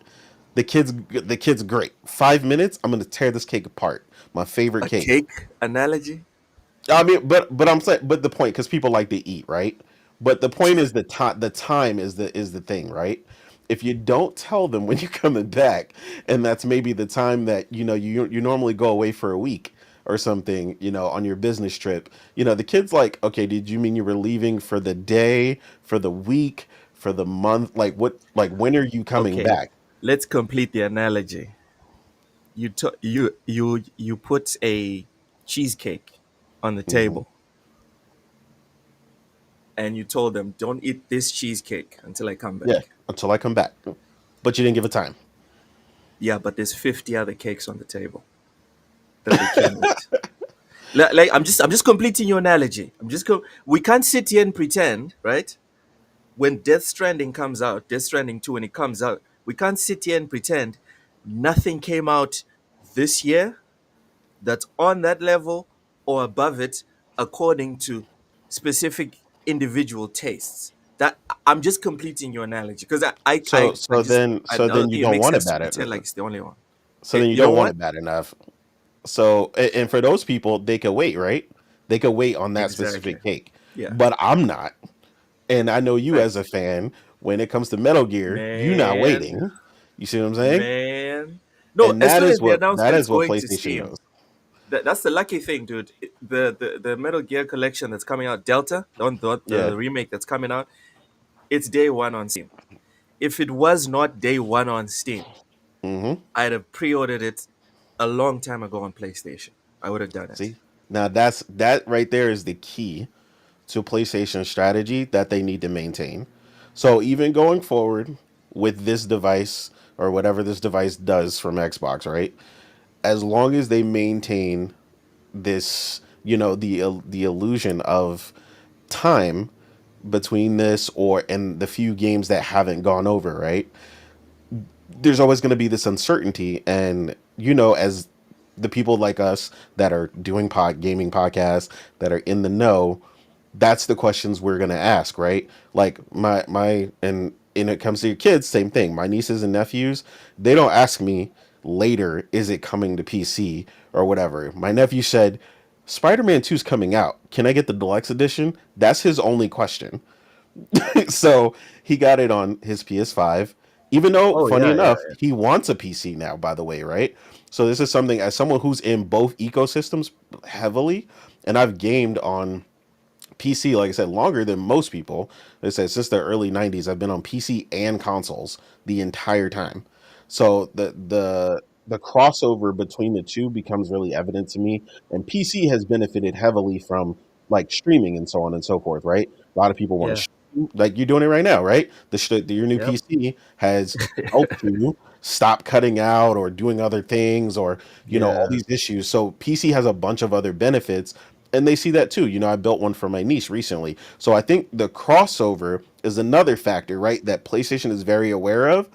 And this is a point where I love Colin Moriarty, but this is a point where, as someone who is been in both camps and not just PlayStation, this is where I feel like his blind side is. I think the crossover of people who own a PS5 and are like me and you, and they've got those games where I'm not waiting, is still Yep. significant enough that that is why you see Spider-Man 2 do over 10 million sales in under 3 Mm, months. And that is mm, why that cadence is key, right? Um to everything that they're doing. So no, I don't think like there's going to be some crazy thing where they're going to like rip everything away from Steam. Like nothing that's on Steam is going away, right? yep. Like we said, they could block it. I don't know that they will. I don't even, the big thing, and this is a point where I do in reverse, right? I agree with Colin. It may sell so little that it's not even worth doing anything. Like we don't know what it's gonna do right now, right? So it's like it may not Oh, be. this Xbox handheld. Yeah, the handheld Yes. or the Console as console, well. right? The Because yeah, console. the console. Because people are Yeah. talking about both, right? So we don't Yep. know It what the it actual might sell effect is going five to be. million copies. Yeah, it might That sell that five. Yeah, it might sell 5 million. that's So it's fine. like, yeah, you're not encroaching really on my territory at that point. Like kind of Yeah. like the Steam Deck, right? People have the Steam Deck, but the majority of Steam sales come from people on PC, like in general, because that's their main thing. So that's all I was saying. It's just a lot of nuance to the discussion, and that's why I was saying. And I was saying it also is important, even though it's not for us from a consumer standpoint, for Microsoft to figure out where that revenue comes in, because that's going to be the question from Satya when they step in that room and they go, "Hey, this is our new device, and we're going to slap Steam on it and the Epic Store," and it's like, okay, so where am I getting my money? you know, like that's gonna be the question on their side. So it'll be interesting to see what happens.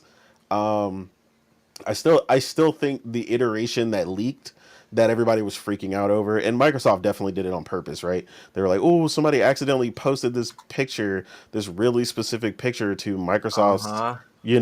Xbox's thing." No, Sure, buddy. no, they did it on purpose. But I think that's just Sure. another version of the PC app, which Ty was talking about earlier. Is it Tay or Ty? I keep messing it up. I can't remember what you call them, You could just say but tie. Ty. Okay. Yeah. So what Ty was saying earlier, right, where they want to constantly update the PC app, and I think you're seeing a form of integration there from the PC app, kind of like there's a version of GOG Galaxy that kind of integrates all of your libraries in one place, so they're Hmm. searchable and launchable from one area. So I think we could also just be seeing a version of that.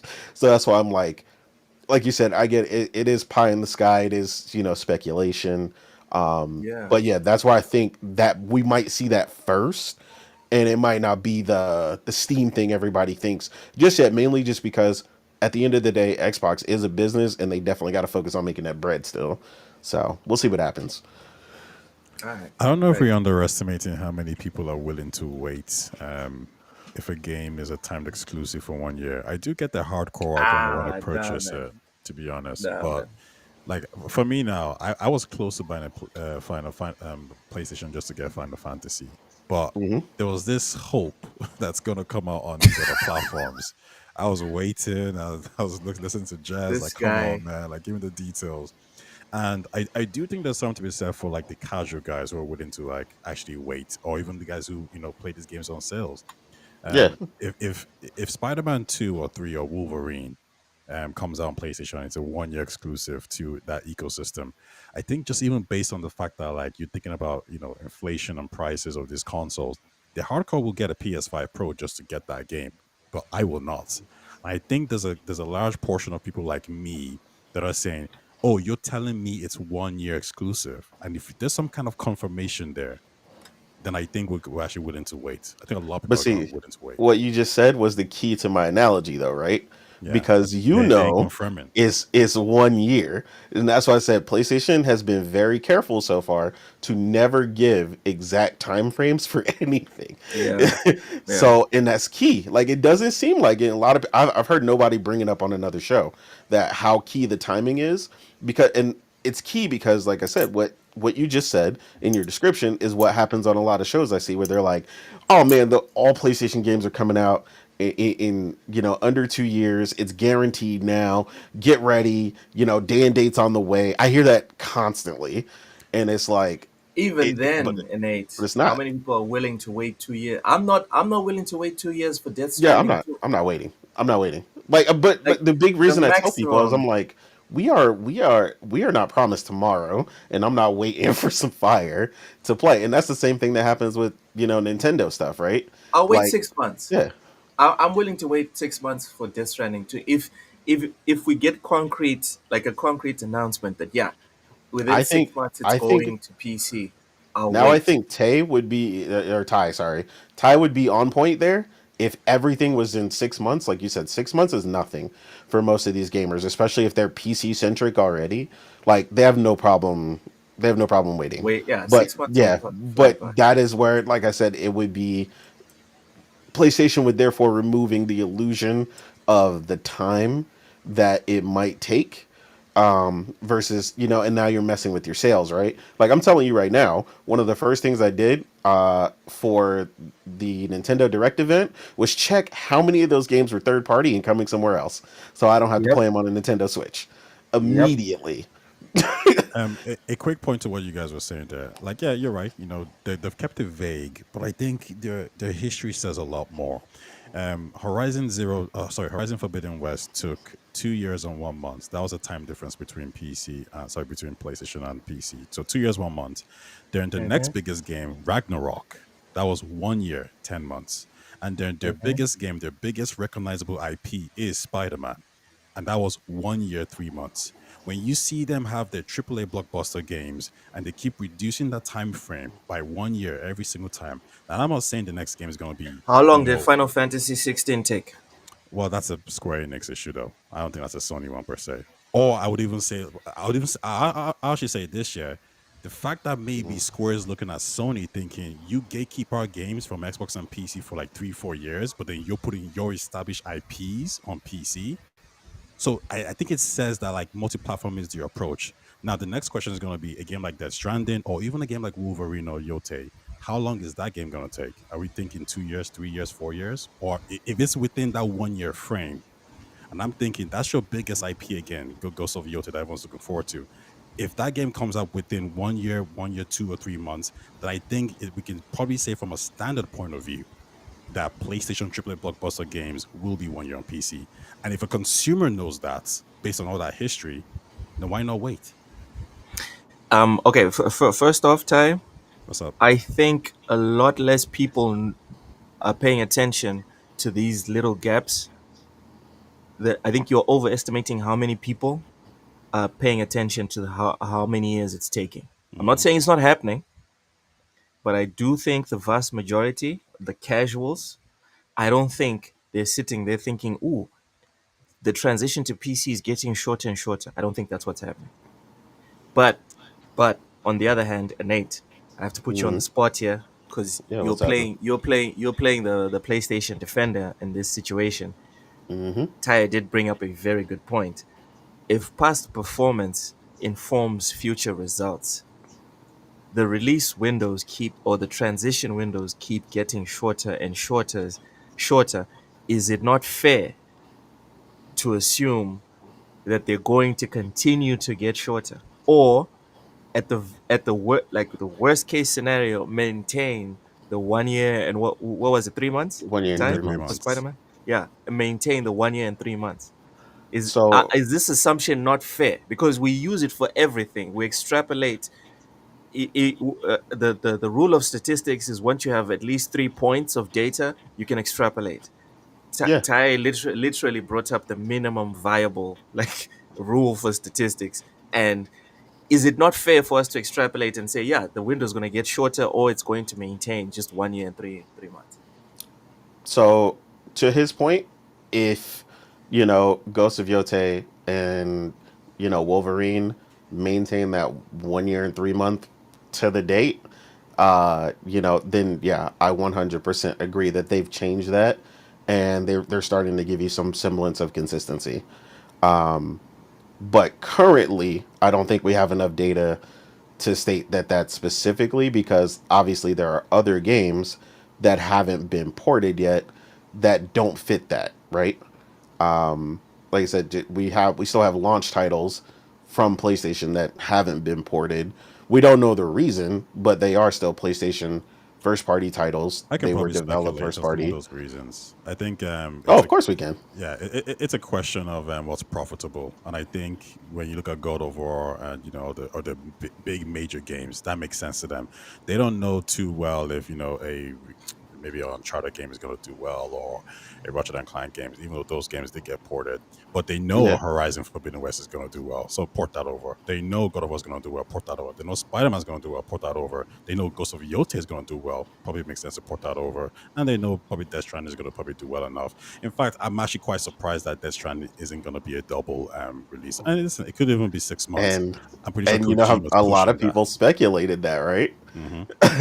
So it's like, but so then you return to the indeterminate amount of time, and not only time, but what game is going to come. And for me, it's like I can't take the chance of that. Like I'm just saying for me and the people that I game with, like we game for real. And I know y'all about that life too. So the people like the people watching this podcast, so on and so forth, right? It's just there's going to be a game where you're just not missing out on, right? Like I game with a group that is like a lot like us, where we have multiple avenues of gaming. Yeah. I've gamed with these guys for like 15 years, right? All of them heavy game on PC. They've played World of Warcraft as long as I've known them, but all of them in that chat Wow, have gamers a are freaks. Wow, yeah, gamers are right. freaks. Man, I haven't met one normal WoW player. I'm sorry. I haven't Oh no, met I mean one. that's kind of funny you mentioned that because one of the guys that I game with for over 15 years, he met his girl playing World of Warcraft, so that's funny. And now they got kids, so yeah, you're not And wrong. she's weird. And she's weird. Am I lying, Nate? Come No, on. no, no. She is a wild girl. She's also a There robotics you go. engineer, so she got to be. There you go. But yeah, like I said, the one thing I could tell you in that Discord, even though all of us game on all those platforms, they have, even though most of them primary PC even more than me, right? Even though my rig better than all of theirs, let it be known. Um, the the thing is, they all have a PS5 and they all have a Nintendo Switch Yep. because they're not missing taking the chance of missing out on any of those games, and it could just be one game that will do it for people. I'm gonna tell you right now, like I wouldn't even be getting a Switch 2 if my girlfriend didn't want it day one. Like, because for me, the game that does it for me from Nintendo is Fire Emblem. So I would just wait until they release the Fire Emblem and I would just be good. And for a lot of people, that game is Zelda, right?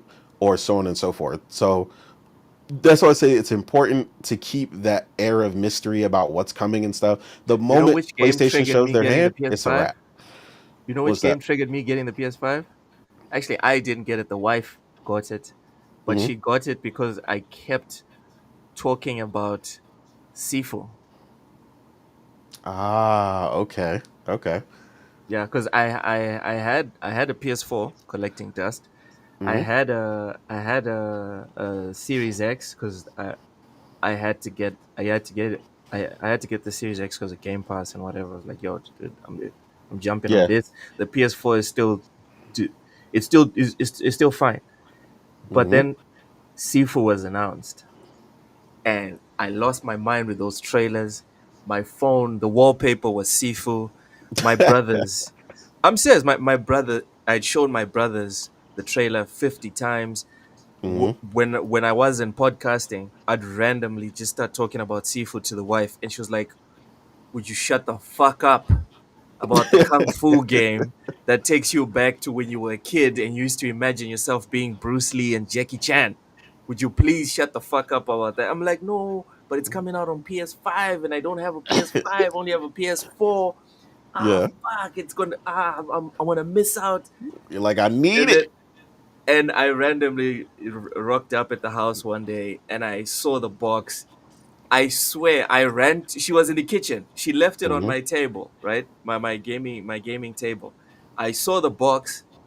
I didn't even approach the box. I just went to the kitchen and I was like, "Why are you playing with me like this? Like, why do you want to mess with me like this? I had a rough day at work. Yeah. Why would you get It's like, someone don't to play with give me you like that. an empty PS5 box, right? Because the PS5 at the time when it launched, you guys pay Hmm. very nice prices, right? Yeah. I paid about $2,000 for the Xbox. PS5 also cost about $2,000 in Mozambique. Hmm. When I saw the box, I was like, "Lady, why are you messing with me? This is not funny. This is not funny." And she's like, "Dude, what are you talking about?" I was like, "I saw the box you put there. This is not funny." And she's like, "Dude, it's not a joke. That's the I'm like, "Get the fuck out of here." Dude, we were in the kitchen for like 20 minutes and she was like, "Would you let me cook? I got you the console, plug the damn thing in, and would you stop talking about the Kung Fu game?" I was like, "No, I stop love it. messing with me. This is not funny." My guy, she had to like be like, "All right, screw it." She left the pot and we went to the bedroom together. We passed the bedroom, we passed the hall, we got to the motherfucking table. And she's like, "All right." Open it. Open the damn like bullshit. She's like, fine, I'll open it. It still had the seal, dude. She opened the fucking box, took Hell out yeah. like the little the white packaging around the console, and it's like, there you go. There's your fucking box. Now shut up about the kung fu game. So yeah, that's the story about Yeah, I how I got got a a PS5. So yeah, you specific games being timed exclusive without specific windows of when they're hmm going to get to other platforms. I think there's an effect there, guys. I think there's an absolutely. effect there. I got an addition Yeah. for you guys. It's from a maybe casual perspective, right? hmm Um, so when Nintendo put in the games to $80, I think most of us imagine Sony and Microsoft will probably follow suit for their AAA games. With the price increase, right? hmm Um, that might also push them into. I mean, I think with the price increase, you're gonna get less sales, and the offset of that might be a push to put the games on more platforms. So Sony might be more incentivized to actually put it on Steam or PC just to kind of make up for that revenue loss or whatever you want to call it, right? The next point I'll say here is, and you guys give me your thoughts on this. Like, so God hmm of War, it sold 10 million copies in 12 months. So most of these games make up the bulk of their revenue in the first, first year. I think 70%, 80%.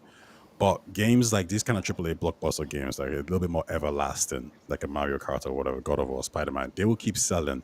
So if God of War sells 10 million in its first year, in the first 12 months, 13 months, and its total sales figures is over 20 million, then it's reasonable to say that after its first year, 10 million plus people purchased that game.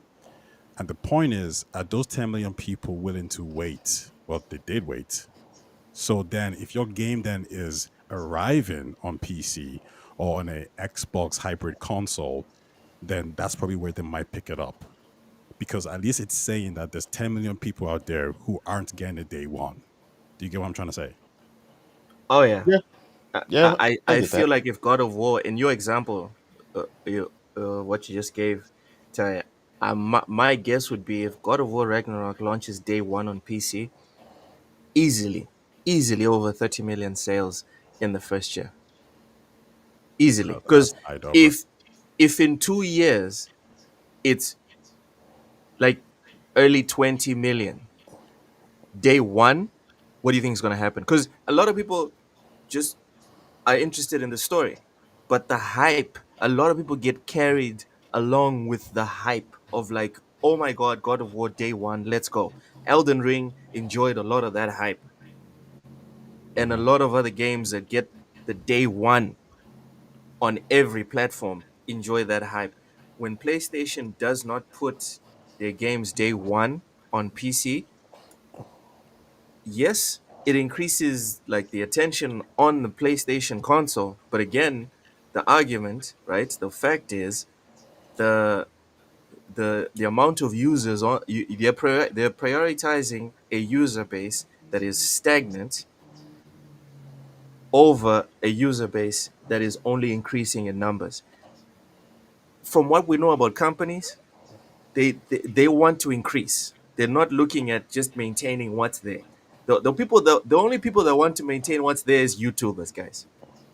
Those are the only people. Like if TSWS starts making, I don't know, $300,000 a month, we'll be good. We'll be straight. And then if we keep making 300, 300, 300, 300, we don't have any shareholders to report to. No one is pissed off that we didn't make $301. As long as it's 300 every single month, we're good. We're straight. Whereas corporations need more and more and more. So yeah, to your specific example, Ty, I can't see that being a good thing. Keeping it just on PlayStation for the So, shareholders. Yeah. so to that point, right? To what you were saying, I disagree that it would be 30 million, and I'll tell you why. So, it's largely because that specific game that you're talking about, it doesn't. So there's a number of factors on PC you have to keep in mind that you don't have to keep in mind for PlayStation users. PlayStation users all have the same capability, right? Like the PS5. PC people do not. So there's a reason why 150 million people per month, or at least they did, play League of Legends, right? And the reason is because it can be played on a toaster. So while you did recently get a new PC, Fortnite right? as well. Yeah, Fortnite. Fortnite is another good example, right? A lot of these games thrive. Valorant, right? A lot of these games thrive because of what it takes to run them. So the majority of those that that super crazy high number of PC users don't have a rig that can run it relatively well. So you automatically have to minimize who can run it. Then you have to go to who is interested, and then who is actually going to purchase it day one. And I think that brings the number down on PC a lot more. I think a more realistic version of what that looks like, not from, again, not from PlayStation standpoint, but like look at Resident Evil, right? Resident Evil is one of the most popular franchises of all time, right? Resident Evil 4 got scored like a 91 or whatever Metacritic. It was all over the place. It was game of the year nominee, and it took them just about a year to sell 5 million copies, but it released everywhere. Versus you still have another game from Capcom, and this is where I say PC and You shouldn't have the brought up PC. Capcom. I know. Hold on, I got you. Hold on, I got you. So, but I'm explaining the difference in their stuff, right? PC thrives on different games, right? So then later they brought out Monster Hunter, right? Monster Hunter sold 10 million in like under a month. It went absolutely crazy. But these type of games, especially with this is the biggest key, online components to a lot of these games are what thrive, including Elden Ring. A lot of people forget Elden Ring has an online component. Yeah. So if you want to participate in that, this is another thing that curves, again, the thing that people, again, I know people swear that it's not a big deal, it's not an issue, but again, having an online component to your game curves pirating. Because yes, while you can pirate Elden Oh Ring, my god, bro. while Come you on. can while you but hold on, I'm explaining it. While you can pirate it, you can't participate in the game the way everyone else can. This is the same thing, like I said, for look at the sales for Helldivers, right? So that's why I said PlayStation is very smart in the way that they're moving everything. And that's why I said day and date live service games is the smartest thing they could have ever done. It's 100% necessary. You need the biggest potential audience. It's going to thrive because PC guys love online components to their games. And this is a PC behavior thing, right? This is something like I've observed. Like I've been on Twitch when it was called Justin.tv. Most people don't even remember that. The trend all the time from even the guys that stream, the big streamers, you guys, I don't even know if you guys have even heard of Enshrouded. Enshrouded was hot on PC for like, it was what I call the flavor of the month game. But all it took was for it to be hot on PC for like 2 seconds on Twitch, and it took off. But that type of game would do nothing. And Ty mentioned this earlier, right? There's certain games that will do really, really well on PC, and then there's certain games that just won't. They're not interested in it like that. So while I think they would have a decent amount of sales, what you would get, right? To your point, Lo, because I'm gonna tell you right now, if they ever went day and date, I'd never purchase another PlayStation again in my life. And I have owned a PlayStation, every single one, day one, forever. So like I've owned every single one, all of them, including the PS5 Pro and the PS4 Pro. And I what might you would still get end a up with, PlayStation. It depends. It depends on what other things they're gonna entice you with. Because it's I not mean, just I, about I could the see it. games. And you We might get we one for the living room, but it's not gonna. Their sales and hardware are going to drop off significantly, as one of the things you mentioned, right? PC has grown for a multitude of reasons, right? Whether it be you want to be a streamer, whether it be that the access to also having Xbox games plus Steam's games. Now, if PlayStation goes day and date, who's the only person you're plus missing, right? emulation, Yeah, plus plus emulation. Don't forget emulation, emulation. Because a lot but of people like to act why? like emulation is theft, bro. I want to play. I want to play the Batman game from the Sega Genesis. I'd be willing to pay $10 on Steam if they made it available. Yeah. I'd pay. I would pay, and I feel like a lot of people would pay. Slap some Chivos on X-Men 2 from the Sega Genesis. Charge $20. People will pay. Yeah, People I are can see it. paying for games that look worse and play worse than those Sega Genesis games. People are still paying 10, 15, $20 for those games right now. Yeah. So right off the bat, and Nate, I'm sorry, man. I don't know how Ty feels about this, but me, I don't tolerate this discussion about piracy on PC. For me, that is a No, no, no, moot no. point. I'm talking about the thing that doesn't. What I'm saying is, it's not about. We're not arguing about does pirating have any effect. I'm telling you, you can't pirate it if you are playing the game the way that everyone else is playing it. That's what I'm saying What I'm because it is saying an is, online game. okay, what I'm saying is, right now we're talking about sales. We're talking about incentives for these companies to get into certain deals with each other. And piracy, for me, doesn't even come into the equation at all. Because, like everyone knows, the PC base is the only one that keeps growing. The PC base spends more than everyone else They actually, combined. they actually don't. You know what? The only company that has recently given us the numbers and been honest about it is Capcom. Everyone else, we're reaching and we're trying to extrapolate fictitious numbers. Capcom is the only one that was honest and came up and told everyone, yo, we're making more money on PC than, So I'm not talking than about all them. the Wait, sales. wait, hold on. I'm talking overall sales per year were released, and console outsold PC on revenue. That was released. Those are numbers. Of purchases of games.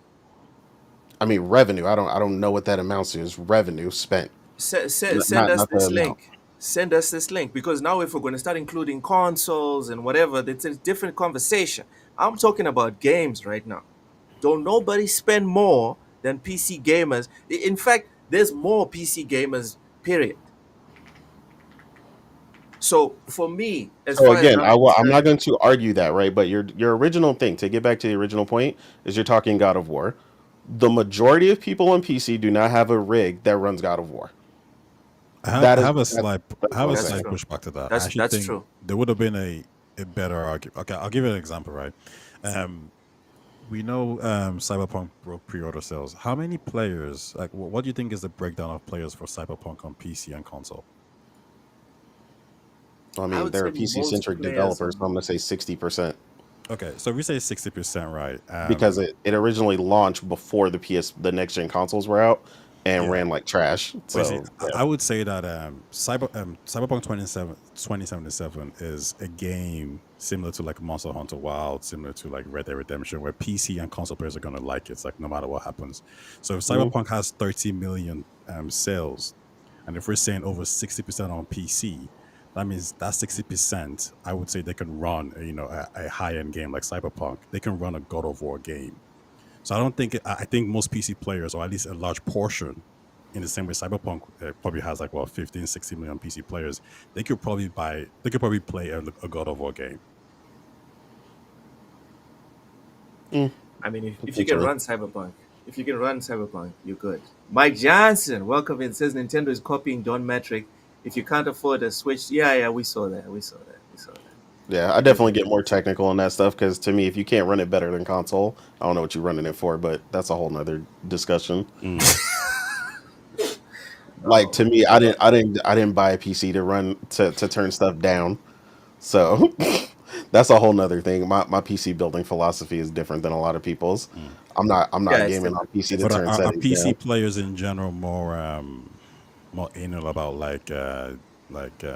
graphics and frame I rates think and all PC these things? gamers are more about frames than graphics, and Yeah, console gamers are definitely more about frames. graphics. Mm. Console gamers are more about graphics than frames. Okay. I think that's Yeah, the big difference. I think you've definitely gotten people who to see the side of both now that we've had this generation and a lot more people have gotten to see 60 FPS. I definitely think people are lying when they say they can't see 60 FPS. Like that's insane. Now, when you get above that, I And I'm get, so pissed off. I'm so yeah, it gets pissed off. weird. Like consoles are finally walking into 2010. What the fuck? What are we doing, guys? What are we doing? Nah, man. It's unforgivable. The frame thing, let's not even get into it. The frame thing for me is it's unforgivable. Um But yeah, all I was saying is that every game doesn't Jeez, guarantee we didn't that even get because into the fucking is article. all I'm saying is that every game doesn't guarantee that because when you look at something like Resident Evil, that would be true within Resident Evil as well if that was the case. Another major franchise that has gone on for years that did release on Xbox, PC, and PlayStation day one, but struggled to hit 5 million in a year. So as I was saying, it doesn't particularly equate to that, but it All right. could, but I think you'll get a lot of crossover sales because, like I said, someone like me, I would just purchase it on PC at that point, and then because, like I said, I would just not have a PlayStation anymore. So I'm what you would call a crossover sale. They're not gaining a new sale; they're getting a sale they've always had. They just had it on PlayStation. They just have it on PC now. Yeah, I think in the end, the only one that's going to win if they do this, if PlayStation puts games day and date on PC, the only one that's going to win is Nintendo. Yeah. You know what? I take that back. Nintendo's already won, right? But it would be PlayStation giving up the ghost in terms of fighting Nintendo. Technically, you could say that they've already given up because they are transitioning the games eventually, whereas Nintendo games stay in Nintendo games forever. You could say that, but still, if it goes day and date, people like Innate would just be like, "All right, fuck it, I'm out then." And then what's going to happen? You still need games because for us, video games is not just something that we enjoy; it's something that we want to share with our friends and with our family. What's going to Hmm. happen is we're going to be mainly on PC and we're going to need a console to leave in the living room for our sons and daughters and our nephews and nieces and whoever comes through like visitor or whatever, right? And when you're making that choice, most of the time, I hate to say it, it's going to be let me just get the Nintendo because the kids don't need a hardcore console, and Xbox and PlayStation are hardcore consoles in my eyes. Innate's offline, by the way. Okay, I think it's back online. All right, all right. I was saying that Xbox and PlayStation are hardcore consoles, Hmm. and most people, most adults, if they're buying for their kids, will just gravitate towards Nintendo. So I, I I don't know. Like personally, I'm looking forward to PlayStation eventually putting their games day and date on PC. For me personally, I'm kind of looking forward to it. But also on the other hand, it'll also be kind of sad because then I'll have no motivation to buy the next PlayStation because the Xbox, even though everything is on PC, I have one gigantic reason I need to buy the next Xbox when it comes out, which is Game Pass. Yeah, the value that Game Pass offers is ridiculous. It's crazy. It's bonkers. It's all these like superlatives you can come up with. But PlayStation, if they put their games day and date on PC, there's nothing there for me because PS Plus is mid at best. So yeah, and Nate, I can definitely see your point. Mike Johnson says PlayStation always wins. That's not true. Them kids will grow out of them tablets and phones and come to PlayStation or Xbox. Mike, if you were Agreed. right, I I, I disagree, Ty. If Mike Johnson and you were right, all of these grown ass adults that make up the hundreds of millions of Switch purchases wouldn't have happened. Because the people that bought the Switch, they've been buying Nintendos. Why are they still buying Nintendos? They should have grown out of it. They should have jumped to PS4 last gen. They should have jumped to PS3 the gen before. But they're still buying Nintendos. I heavily disagree with this. But go ahead, Ty. Tell me They why you and Mike are right. I think the difference here is like they're getting Nintendo, but again, Nintendo games with a form factor, not necessarily the games themselves. That's a loaded thing to say because Nintendo makes great Very, games, but I don't very loaded. think, I don't think their great games don't sell 160 million units. Their form factor sells 160 million units, Yes. because they had great games with the N64, bombed. They had great games with the GameCube, bombed. They had great games with the Wii U, bombed. So the key Hmm. thing here is Nintendo finds a way to find something creative, some kind of gimmick. And the gimmick, because it's nice, it's cool, it's fancy, it's look at me. It's a one trick pony. It does well at capturing the audience. Like I remember when I first saw the DS, I thought, oh, this is cool. It's a handheld with two screens. I purchased Ty, it. all you're doing is explaining how Nintendo wins. All I said is that Nintendo wins. I'm saying they can't You, win you, anymore. There's no more gimmicks. that okay? That's a discussion for another time. Because me personally, clearly their track record shows that it's not like they're not going to fail. Because like you said, their machines sell. The Because games don't do so well. they're predicated on But gimmicks, I so they but sell. I wasn't talking about games. I was talking about the machine, which then forces the people to interact with the game. Sure, they might not buy all the games, but that's now their machine.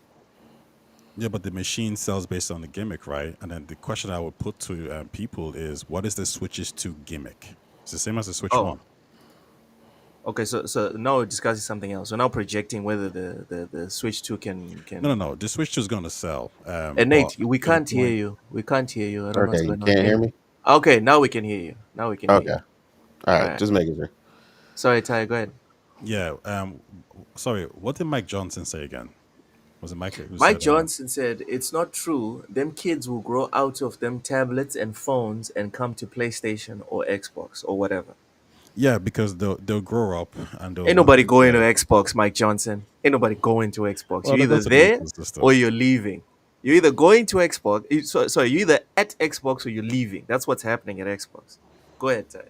Yeah, because at some point you're gonna want to play the new Baldur's Gate 4. You're gonna want to play the new Fable. You're gonna want to play all these games, even GTA, for example, right? And you're gonna want to play on one of the best systems. So unless Nintendo is making a kind of Series S like console, which makes sense, but if they don't do that, then the question is, why would you purchase the device? Do you think it's a safe bet that GTA 6? Sorry, quick sidebar. Do you think it's a safe bet GTA 6 will not run on the Switch 2? No, I think it'll run. I think they'll port it eventually. I just don't know when. I think it's No, going I'm to take saying time. day one. Day No, one. no, no, no, Nah, I no, don't think it's no, coming not day day one. one. Like if you're not putting on PC day one, you're not putting on a Switch day one. Yeah. But no, to I actually agree with Ty there that at least from a personal example, like because like I said, Mhm. I've grown through this, right? I've been with my nieces. I've been with my girlfriend now for over 16 years. So my oldest niece is 17. So if that gives you an idea, and there's four of them, so I've gotten to see the whole tablet generation grow up like live and direct, and now all of them when they used to just play Roblox, my oldest niece, she asked for a PS5 for her graduation gift because she has a PS4 and she sees the difference and the 120 FPS and all the other stuff, right? So we just got her a PS5. My second oldest niece, we built her a PC, so she has a PC, and then there is another PS5 that my oldest nephew uses. And then they still have two PS4s in the house. So the only one that still plays Roblox is the very, very youngest one who's still kind of, he's still the one that plays with toys. But, he's still on the console and stuff like that as well. But they've all stopped playing Roblox. Now they play Fortnite. They all got their first platinums over the last couple of years. Uncharted. They started playing Uncharted, Assassin's Creed. They got into GTA. So yeah, I think as long as they're exposed to that stuff, I think they will ultimately grow out of it. It's not that they dislike Nintendo, but none of them ask for one. They just know that I have one, and when we go camping, I take it with me, and we'll play like Smash Bros or Mario Kart or something. But none of them actually personally want one. They all want either a PC or a PS5. So I definitely think it's true that over time, as long as kids are exposed to this stuff, they'll grow out of it and want better and want more. I like your analogy because like you said, none of them actually had a Switch or a Nintendo when they were kids. What what I'm contesting from Mike Johnson is that Hmm. Nintendo is very sticky. You know, once If they get if you, exactly, if your kid starts with the Nintendo, from at least from what I've seen in terms of the people that have started with this with the Nintendos, 9 out of 10 of them stay there. so you feel like they gotta own it. They can't just play it. It's one thing, dude. It's like it's very different for you to experience something as a passing thing, and then Hmm. when it's every day. Because I still remember when I sampled the original Xbox. I sampled it. Hmm. I had a couple of neighbors that had an Xbox when it came out. I sampled the GameCube as well. But at home, it was the PlayStation 1 every fucking day. Yeah, And I'm telling you, they had me, bro. When the PS2 was announced, well, I didn't buy it. But when the PS2 was announced, we got three PS2s day one in my house. yeah. When the PS3 was announced, I was already like I was in varsity. I I pre-ordered the PS3. I all those memes about price this, price that. I was like, I don't care. Oh Is it the yeah, next I place? didn't Is care. it I pre-ordered. is it the next PlayStation? My mom used to give me pocket money, but I was in varsity and I had a side gig. I was already working. Do you know what I did? I saved up and I pre-ordered that shit. You know what happened? We pre-ordered two of them shits because I was living with my brother. We were sharing the same house. You got the We big boy with the pre-ordered back two hat. PS3s. When we saw those trailers for Metal Gear Solid 4, we're like, hell yeah, let's go. Oh yeah, I know that one did it for you. No one cared because they got the hooks in. Yeah, So for me, from what I've seen and what I've experienced, if this is the game, if this is the console that the child is going to experience from go, yeah.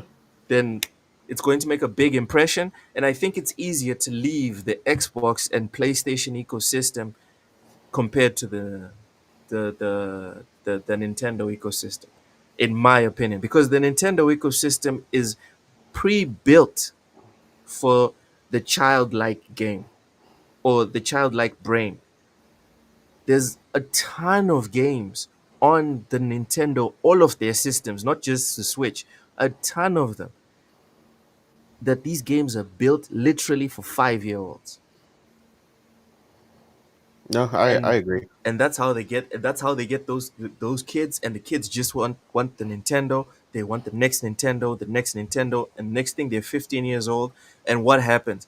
They might stop playing the childish Nintendo game, but that seed is still there of like, yeah, but gaming for me is Nintendo. The same way for me, gaming, at least until Gears of War rocked up, real gaming for me was PlayStation. I didn't care nothing about the original Xbox, and I didn't care about the 360 when they announced it. I was like, I don't care about no 360. Oh, but it's cool. It's this. I was like, I don't care. I don't care about the 360. But then things changed. You played Gears. Yeah. Yeah. But the So we seed was agree. PlayStation. It's all about the games, right? Hell At the yeah. end of It's the always day. about the games. And that's what I'm telling you. That's what I'm telling you. I'm stuck on PC now. PC is now my main platform. Do you know why? Because all the games are there. Yeah. I can just get up, feel nostalgia to play X-Men 2 that I used to play on the Genesis. Yeah. You And can just emulate it. double click. And I'm playing X-Men 2, ladies and gentlemen. There's no PlayStation only fan that can say this. Not a one. There's no Xbox fan that can say this either. I will say to your original point about the Nintendo, I think it got us more than it got them. Like because like man, the amount of people that are our age range that are still like foaming at the mouth over every Zelda or every Yeah. Mario game is Yeah. insane to me. Like, and I'm like the worst example of that because I started with the NES and an Atari, but like Nintendo is like an afterthought for me. Like if they didn't make like I okay, like there's the games everyone's gonna get, right? If you get a Switch 2 right now, right? What are your choices? Like for new games, Donkey Kong or Mario Kart? I'm gonna get Mario Kart, right? Like it's like a default item. But I also don't really play Mario Kart unless I'm like with the kids or like we're camping or something. Like I'm not just like, yo, I got off work, I'm about to pop in that Mario Kart and go hard. Like no, like I'm gonna play something else. Like so it's like, but a lot of other people it's like Mario or Zelda or Animal Crossing even like has got them wrapped around their finger and they will buy an entire Switch just for that. I So yeah, recently started Fire Emblem Three Houses, and used congrats starting before some fire. I used to shit on people that would talk about Jason be Fire into Emblem, those. because Yeah. I used to see the videos on IGN and be like, what the fuck is this rubbish? Mm-hmm. And How you now that feeling I'm now? playing it, I get it. I get it. I understand. I Welcome to a new understand. genre, my friend. It makes me happy that you are experiencing one of my favorite genres of all time, and Fire Emblem is one of the best. So, Yeah. Before we leave, I have a quick question here about a direction that I want to take with my gaming. And Ty, I want to throw this to you first, and also Vincent Vega in the chat. I hope you're still there. Um, so with all this Nintendo stuff popping off and whatever, hmm I I I've been radicalized, you could say. okay. Before Nintendo announced what they announced last week, I was very much against emulation. Now I'm just like, yo, fuck it, bro. Fuck it. I And mean, but they opened that door, so that's fair. what I'm thinking about doing moving forward is I'm thinking I'm just going to buy the Switch games themselves, whether it's $80 or $90 on hmm for my region. Well, if it's $90, it's for my region. It's probably going to be about what $130 somewhere there. Because I'm already, if a game's 60 or 70, I'm usually already paying 100 right now. Yeah. So yeah, 140, 130. I'm thinking I'm just gonna buy the box, but then I'm gonna emulate it. I'm not gonna buy that console. I'm sorry. I feel very disrespected Okay, so by you still want to by support the Nintendo. titles, but you just want to prefer to emulate it. Yeah, I'm not okay. I'm not okay with the direction that Nintendo is moving in, and that's how I'm thinking about moving forward. Um, personally, Tae, am I the most horrible person in the world? Yes, you are. First of all, the actual console itself isn't crazy expensive. I think 450 is not too bad. So I wouldn't judge them I'm based not on that. paying for the C button. I'm not paying for the C button. No, but like if you've seen the graphics and the jump there, I was watching Street I'm Fighter not comparison. paying for buttons. What do you mean buttons? What are you Ty, talking about? if you don't pay for the online, the C button does not work. It is it is like performative. The chat button on the Switch, it is performative. It doesn't Oh, work. those kind of things. Yeah, but you Yeah. know what I'll say, yeah. I don't think What? anyone's buying Nintendo games to even go online. Like to be honest, I don't think That's not my point. it's even relevant. What's My the point? point is you're charging me for buttons, and I'm not okay with that. No, they're charging you for a new hardware that can probably, to some aspects, maybe look similar to the Series S games. Man, Like it could probably play Baldur's Gate 3. I think it has decent RAM. So I think it's a new hardware, and I think it's a fair enough price. I don't think anyone's looking at this thinking they're trying to rip us off. The problem that I think you'll probably be facing is the actual game prices, the $80 or the $90, for whatever it is. Is Mario Kart worth $80? I think that's a interesting question. And I Mario think Kart's not people, worth zero bucks because it's not. It doesn't speak to me. I don't care about Mario Kart. I don't. I've never understood Mhm, the I know. adoration for for Mario. I don't get it. And I never but got like it. Yeah. to the question you're asking, what I will say is like, yeah, if you want to emulate it or whatever, you can. I think I would try to find a way to purchase it directly from Nintendo itself. I think that way they get like the full fee, and I think that Yeah, I should think be I'd fair. rather do that. I think I'd Yeah. rather do that because I don't want to support their platform. I'm okay with supporting their games, but that platform is like I don't want to be one of the people that puts a rubber stamp on them making inferior hardware. I don't I'm not into that. So When you say uh, it, inferior, you're just referring to the C stick. no, the C stick is shit, but also the performance of the thing, it's crap. I don't think we I'm can not say paying that for though. 40. I I'm think not paying Cyberpunk for looked okay on that. 40 frames on Cyberpunk because I'm sure the ROG Ally X can give me 60. Okay. Yeah, and whatever the new Asus Plus Xbox console is probably going to be at least the ROG Ally X. And then whatever comes out with the Steam Deck 2 is probably going to be also at least the ROG Ally. It makes no sense to me at least. Innate, am I a terrible person? No, I mean I get it, man. I mean, like you said, you're willing to get the game, and then you want to emulate it. So, I mean, I think that's better than a lot of other people. I mean, a lot of people just been like, I'm not getting the game at all, and I'm just gonna emulate it. So, I think they should be happy with your decision to still support. Uh, but Because I'm here for the you games, want to bro. play it. Yeah, you just want Yeah, to play the games at the end of the day, yeah. and you're gonna get a really good experience, via emulation. The one thing I will say is like I don't know how that's gonna go for you for Switch 2 in particular. I don't know if that's gonna be a thing. Like as far as I know, that's gonna be a wait. Like you gotta wait for the emulation It's for that. fine, bro. That's the thing. Now that I'm a PC gamer, I have like my backlog has it has multiplied tenfold. Yeah, The amount of games that I now need to get through is insane. If they announce that there's no more games coming out for the rest of 2025, in January 2000 and 2026, I'd still be drowning in games I haven't played. yeah. So I'm good with waiting.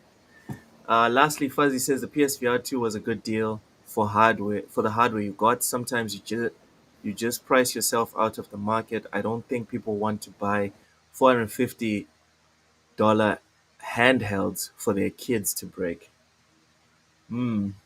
We've discussed this in previous episodes, but Nate, I don't think you were here. hmm So do you want to give us your 2 cents on Fuzzy's point before we jump out? No, I mean, I agree in that point. Like, the only reason we're getting it, I mean, it's not going to the kids. Like, it's gonna be my girlfriend's kids too. So the kids will touch it under supervision. Damn. Uh, that's about it. So it is an expensive device. But yeah, it is not for the kids. They will not be getting one, at least not from us. So yeah, no, I completely get it, man. It's not cheap, and usually I like to get all the accessories. Like I'm a big proponent of playing my Switch docked a lot of times too. So that means I'm gonna need a Pro controller.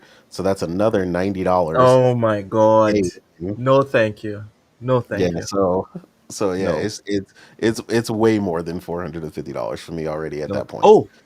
Oh, sorry. I completely forgot. Sapo, I don't know if you're still in the chat. I'd like to apologize to you. There is some Switch news that I forgot to bring up. So Nintendo, or was it Bowser? I don't know. One of their reps confirmed that they do not plan on slashing the price of the Switch One. Hmm. Bold. You know, it's crazy I because one think, of my guys was actually waiting for that. Like the reason why he didn't get the I swear he wants Fire Emblem and Zelda, and he was telling me like, when is the Switch 2 coming out, bro? So I can like get the Switch damn. one at a discount. I told him like, oh, this year though the price will go down, and now you're telling me the price Oof. ain't going down. He's gonna be very disappointed. Um, Damn. I just to Fuzzy's point real quick about the good deal part. He's right because I would say the Nintendo in particular, the two key points has always been gimmick and cheap, and the gimmick is gone, and the console isn't cheap. So like the sales of the Switch 2 just isn't really gonna be the same. It's not gonna be close to the Switch 1 at all.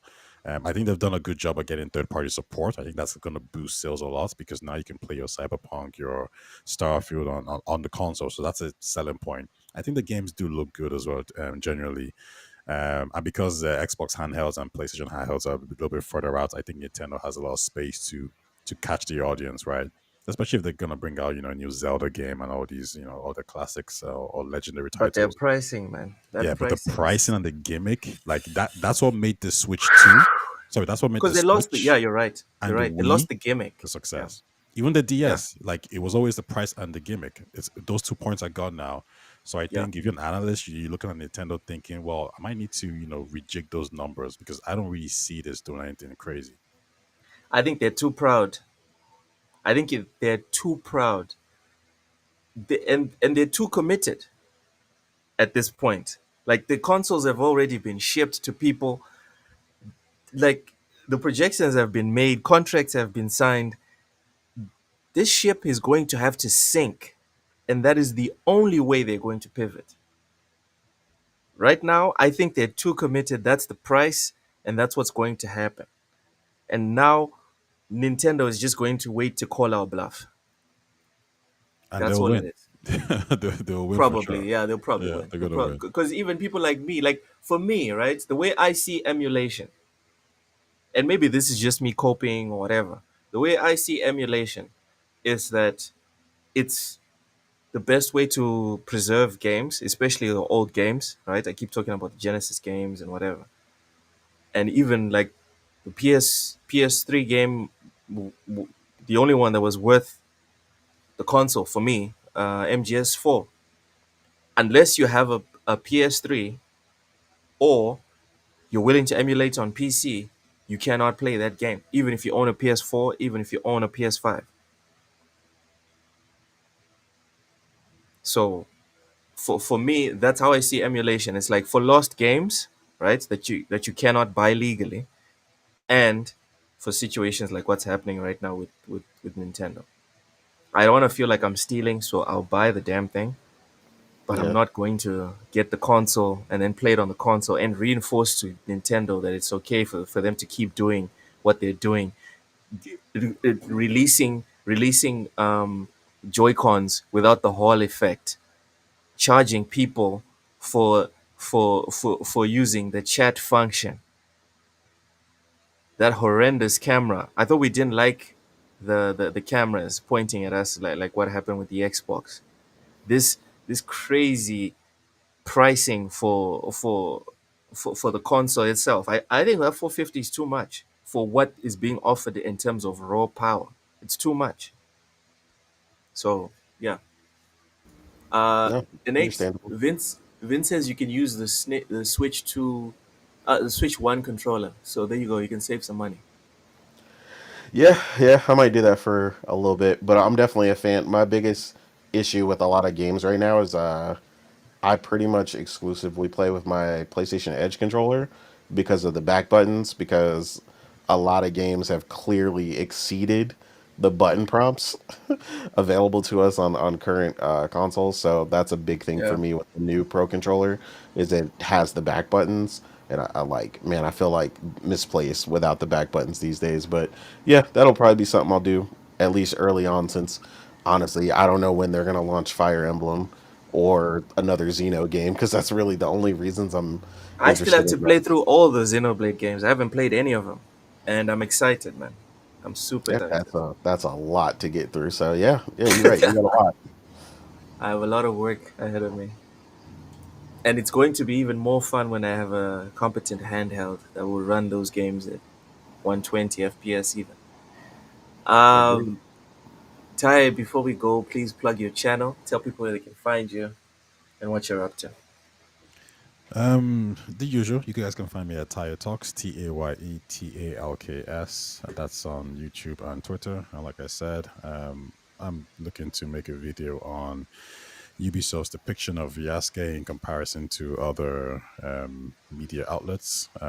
Still taking notes, so we'll see if I end up making it or not. It just depends, like I said, if the story ends up captivating me, if it's really good. I did like his prologue. I liked his how he became who he is. So that was Mm. really well done. Are you playing in immersion mode with Yeah, immersion Japanese mode. and stuff? Yeah, yeah, Oh man, and it makes it I don't know so if much I've said better. this before. I don't know if I've said this before, but when they were speaking Portuguese right at the beginning with the priests, Hmm. as a Mozambican, that shit hit me. Hmm. All right, I'm just saying it hit me really hard because the accent, right? Like the Portuguese, like every other accent, like every other language, depending on the country, you get very different accents. And the priest's accents of Portuguese from Portugal and Yaske's accent that was a bit more Africanized, which sounds a lot more similar to what we speak right now in Mozambique. That I'm sorry, man. Like I know it was just 10 minutes. It was just 10 minutes, but that slapped for me really hard Yeah, no, the game is dope. when I'm really when I enjoying it. finished. It's really good. So yeah, I might do that, but it just depends on how the story ends. And but yeah, that's it. Nothing else on my side. All right. Ty, sorry, Nate. Before you do your outro, Mhm. what are you playing in immersion mode or are they speaking English? Immersion mode. Okay, okay. Yeah, That's the only real way to play these types of games. agree. Yeah, no, it's really good. It's really well done. Yeah. It Go, is. go ahead and plug your channel, and Nate, I'll say tell one tell thing people real where quick though. they can. I think Okay. the I found the voice acting in the English version a little bit inconsistent. That's also why I switched to immersion mode. I've Yeah, seen some of the memes. I I've seen some of the yeah. memes. Some of the English stuff has been weird, but I started in immersion mode and I never switched till I Mm. beat it. So yeah, For all for me, day. it makes no sense. Like when you play Assassin's Creed Unity, if there's an option to play with the French language, that's how you play it. When Yeah, they when you have Assassin's Creed in Japan, you play with Japanese. Ghost of Tsushima, Japanese, bruv.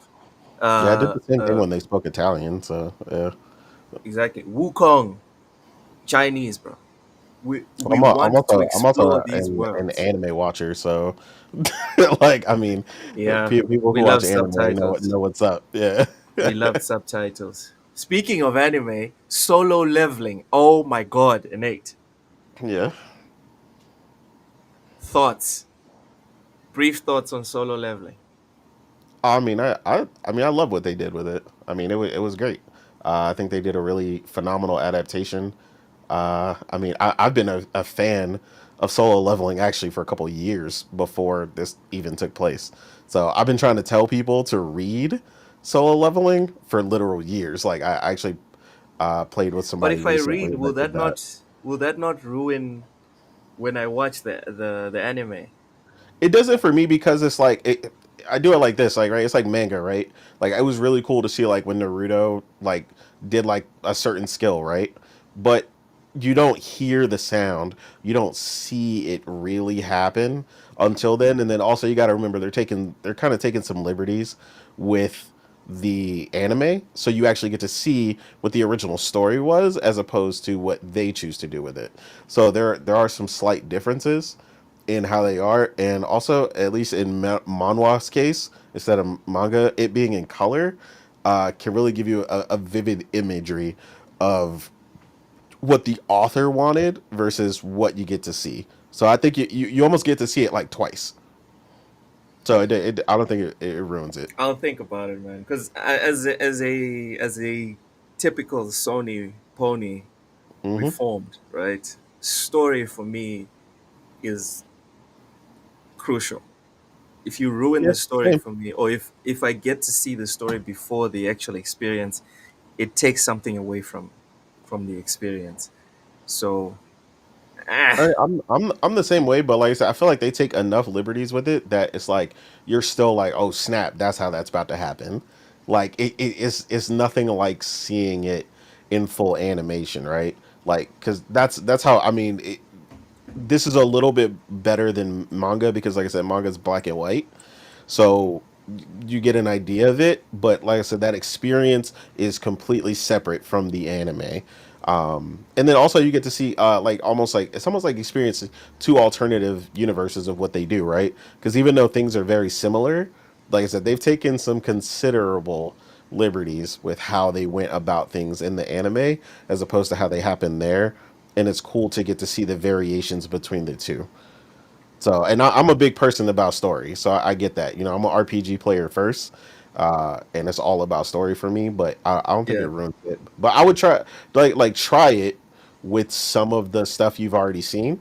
Yeah, Like, yeah. Maybe I'll do that. I'll yeah, read go it back from the and be like, beginning. okay, I feel like this wouldn't really, yeah, I wouldn't really sweat this because you know Ragnarok is probably going to take a while to come, the sequel to this. Yeah, yeah. So yeah, so like see how you like it, and then if you're like, no, I feel like I could do this, then you could go ahead and read IGN said Ragnarok without waiting. second quarter of 2026. That's what IGN said. Yeah, That's so it's gonna be a minute. it's gonna be a while. It's gonna be a while. Yep.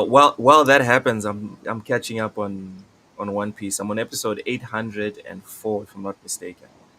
Whew, man, you a good one. My Which One Piece homies been trying to get me to watch One Piece their whole life. I refuse.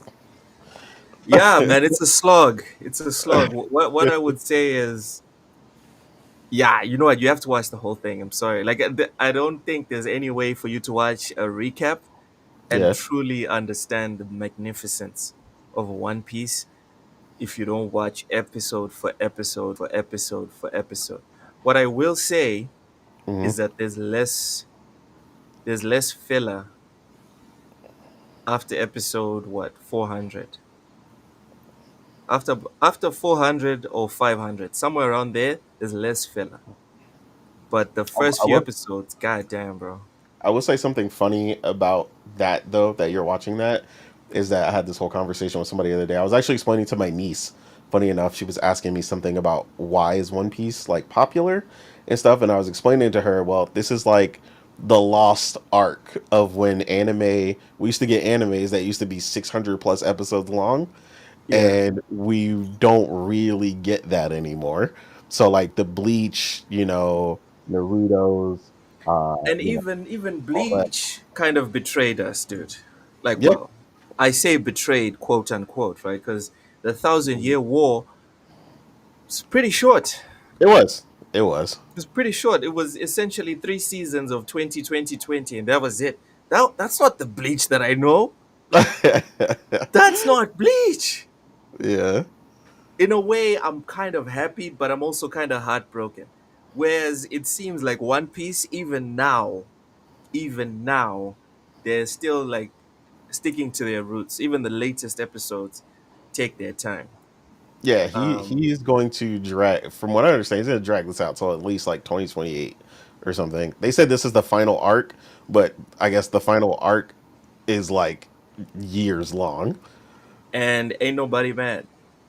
Yeah, I mean if you Nobody really mad. loving it, man, ain't nothing like a long anime that you could just keep indulging in. So I get it. Yeah, yeah. Honestly, I wouldn't mind someone coming up with something close to if I don't know how, I don't even know if that's possible, if that's doable. If someone Hmm. could figure out a way to give us an anime with like the same amount of episodes as One Piece, but without making it feel like filler, I think it's a tall task. It's a tall Yeah, task. because all of those ones that I mentioned, they all have filler. Maybe not as long as One Piece in some instances, but Naruto literally has like a filler guide. Yeah, Bleach has a filler yeah, guide. yeah. So, yeah, but I agree with you though. Regardless of it having fillers, like you still got to watch it all to really get it. Still So, fucking awesome. yeah, it would be nice to get one without filler. Kind of like like how we've had how solo leveling's been. Uh, Yeah, yeah, that's so right. far, if it could keep it up, it'd be really nice. I will say in the interest that I know we're about to get out of here, in the interest of the fact that we are talking about anime though, how did you feel? And I don't know if you've watched this yet, because and I knew this was going to happen. I don't know if you saw the Crunchyroll awards, but I told people that solo leveling was going to get beat out, and it did. By I didn't see the awards. Frieren, I believe is Oh how yeah, you pronounce the Freerin. name. Yeah, Yeah, yeah, Frieren. Freerin. So Yes, have you watched Freeran? I have not watched it, but Okay. there's someone that I trust. His name is Sydney Lowe from South Hmm. Africa. He's someone that I trust with anime that I like. If I haven't seen it, I'll Hmm. usually trust what he says. If he hasn't seen it, he usually trusts a lot of what I say. And he says Freerun is like S tier, right next to and maybe even better than Solo Leveling. So it's definitely my backlog. I'm going to watch Okay. Freerun So eventually. we gotta have this We gotta have we'll cut out an anime day to have conversations about anime after you watch Freeran, because I gotta How get many episodes does it your have? opinion. I think it's only like 24 or something like that. So All right, fuck it. I'll pause. I'll pause. One Piece, and I'll start Freerun this weekend. I'll yeah, start I'm Freerun this super weekend. interested. I want to get I like to get everybody's opinion on this one, because to me it's very like you seem like you watch a lot of anime. Like, I like the fact that you brought up Solo Leveling. Like, that's my type of jam, right? Like, I love Yep. like Mashal. overpowered, yeah, Yeah. Mashal, yeah, stuff like that. Like, I love stuff like that. So that's why I'm interested to see how you feel about it, because in one of the group chats I'm in, they're like, this is not even an anime chat, but we just happen to be talking about it, and one of them really loves Fearin, and the other was like, it's the most boring anime I've ever seen. Oh So shit. yeah, he said, and he was like, yo, I just couldn't stop falling asleep. So that's Damn. why I want to Damn. see what you think. All right. I'll finish it, even if it's boring. Even if I find it boring, I'll finish it and then I'll give you my take on it. It For sure. might take me more than 1 week though, because No, no, 24 no. That's not. Take your episodes time. Take your time. is a bit much. Yeah. And Yeah, then I'll we got a send you lot an of new invite. anime coming out too. Yeah, I'll send you an invite so we can chat about it one of these days when we're doing everything plus gaming. Definitely. Um, Taya asked something interesting in the chat. And Nate, I'll Hmm. just say after they did what they did to Joel, I washed my hands of the Last of Us franchise. I don't blame you. Uh, I don't blame for you. me, for me, The Last of Us is just The Last of Us Part One, and that's it. He said When it they made ended. the It's over. yeah, yeah, credits done. They Uh, lived happily ever after. It was a wonderful life. dude, I don't even know what happened after that, and I don't care. It's just like the Yeah. Matrix. The Matrix, it's one, two, and three, and what's it called? The Animatrix. That's all. Yeah. That resurrections bullshit. I don't know what the fuck that is. That's not the Matrix. Um, also, I no, not kinda. I really don't like Pedro Pascal. Pedro Pascal to me is like the Zendaya of the male version. He's I definitely starting to be. and if I find out that that they bash his head in, there's some sort of satisfaction for me in that. But specifically about the show, I'm done. Yeah. Like I'm done with The Last of Us. But Nate, go ahead. Yeah. No. Yeah. I mean, I'm gonna watch it just because we watch it as like a group in our podcast. We watch it together. Like, we all get in Discord and then we all watch it together. So we're gonna do that with season two. But yeah, I'm kind of the same way with you. Like, when that happened, I mean, I did play it. I have the platinum for part two, but like, I'm very much the polarizing version of like the effect the game was supposed to have on you did not work on me. They're supposed to make you feel sorry for Abby and all this other nonsense. And basically, I got to the end of the game, and they're like, "How did you feel?" I was like, "I'd have shot her," and I was like, "And that's the end of it." Yeah, Like they were just like, "You got nothing else? You got no remorse for her or nothing?" I was like, "Nah, I'd have shot her, and yeah. I would always shoot her." And I was like, and that's how the game would have ended. But they wouldn't let me do that. So, As a so writer, as a group of writers, they failed twice, Nate. Because yep. killing Joel was actually a masterstroke. The idea of killing Joel, no problem. Hmm. But like so many things in this world, it's not what you do, it's how you do it. Yeah, I agree. They failed there, and then they also failed with the payoff. They could have rescued it at the end if they made Ellie kill the bitch. If if they had gone all the way in on the revenge cycle, a lot of people would be less mad. I feel like half of the people that love The Last of Us Part 1 gave up on the game when that happened to Joel. I'm part of that half. The Hmm. other half got super pissed when at the end they didn't get the payoff. Yeah, yeah. I This mean whole that was it. subverting, the whole thing about subverting expectations, take that and shove it. Yeah, Um, they tried to tell me, like it was, she Ellie had to learn these lessons and this, that, and the third. And I was like, nah. I was like, honestly, whoever was in that writing room just had a thing to punish Ellie, and I wasn't feeling it. And they punished my girl. And you know what? You know what? Uh, a lot of people learned to stop playing with her, and you play stupid games, you win stupid prizes, and stop messing yep. with short people. You know what I'm saying? A lot of people didn't want to take her seriously when she showed up, and yeah, that camp was empty when she was done. So Hey man, yeah, man, I hope you have a good time watching season 2 of Last of Us. Um, Once again, for me, I'm done with the series. Anyways, thank you to everyone for coming through. Please make sure absolutely. you smash the like button on the way out. We really do appreciate all the chats, the super chats, the comments, the back and forth.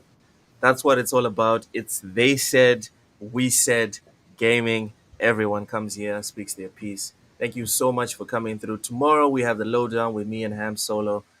Y'all have a good one. Goodbye. They said we said, they said we said, they said we said.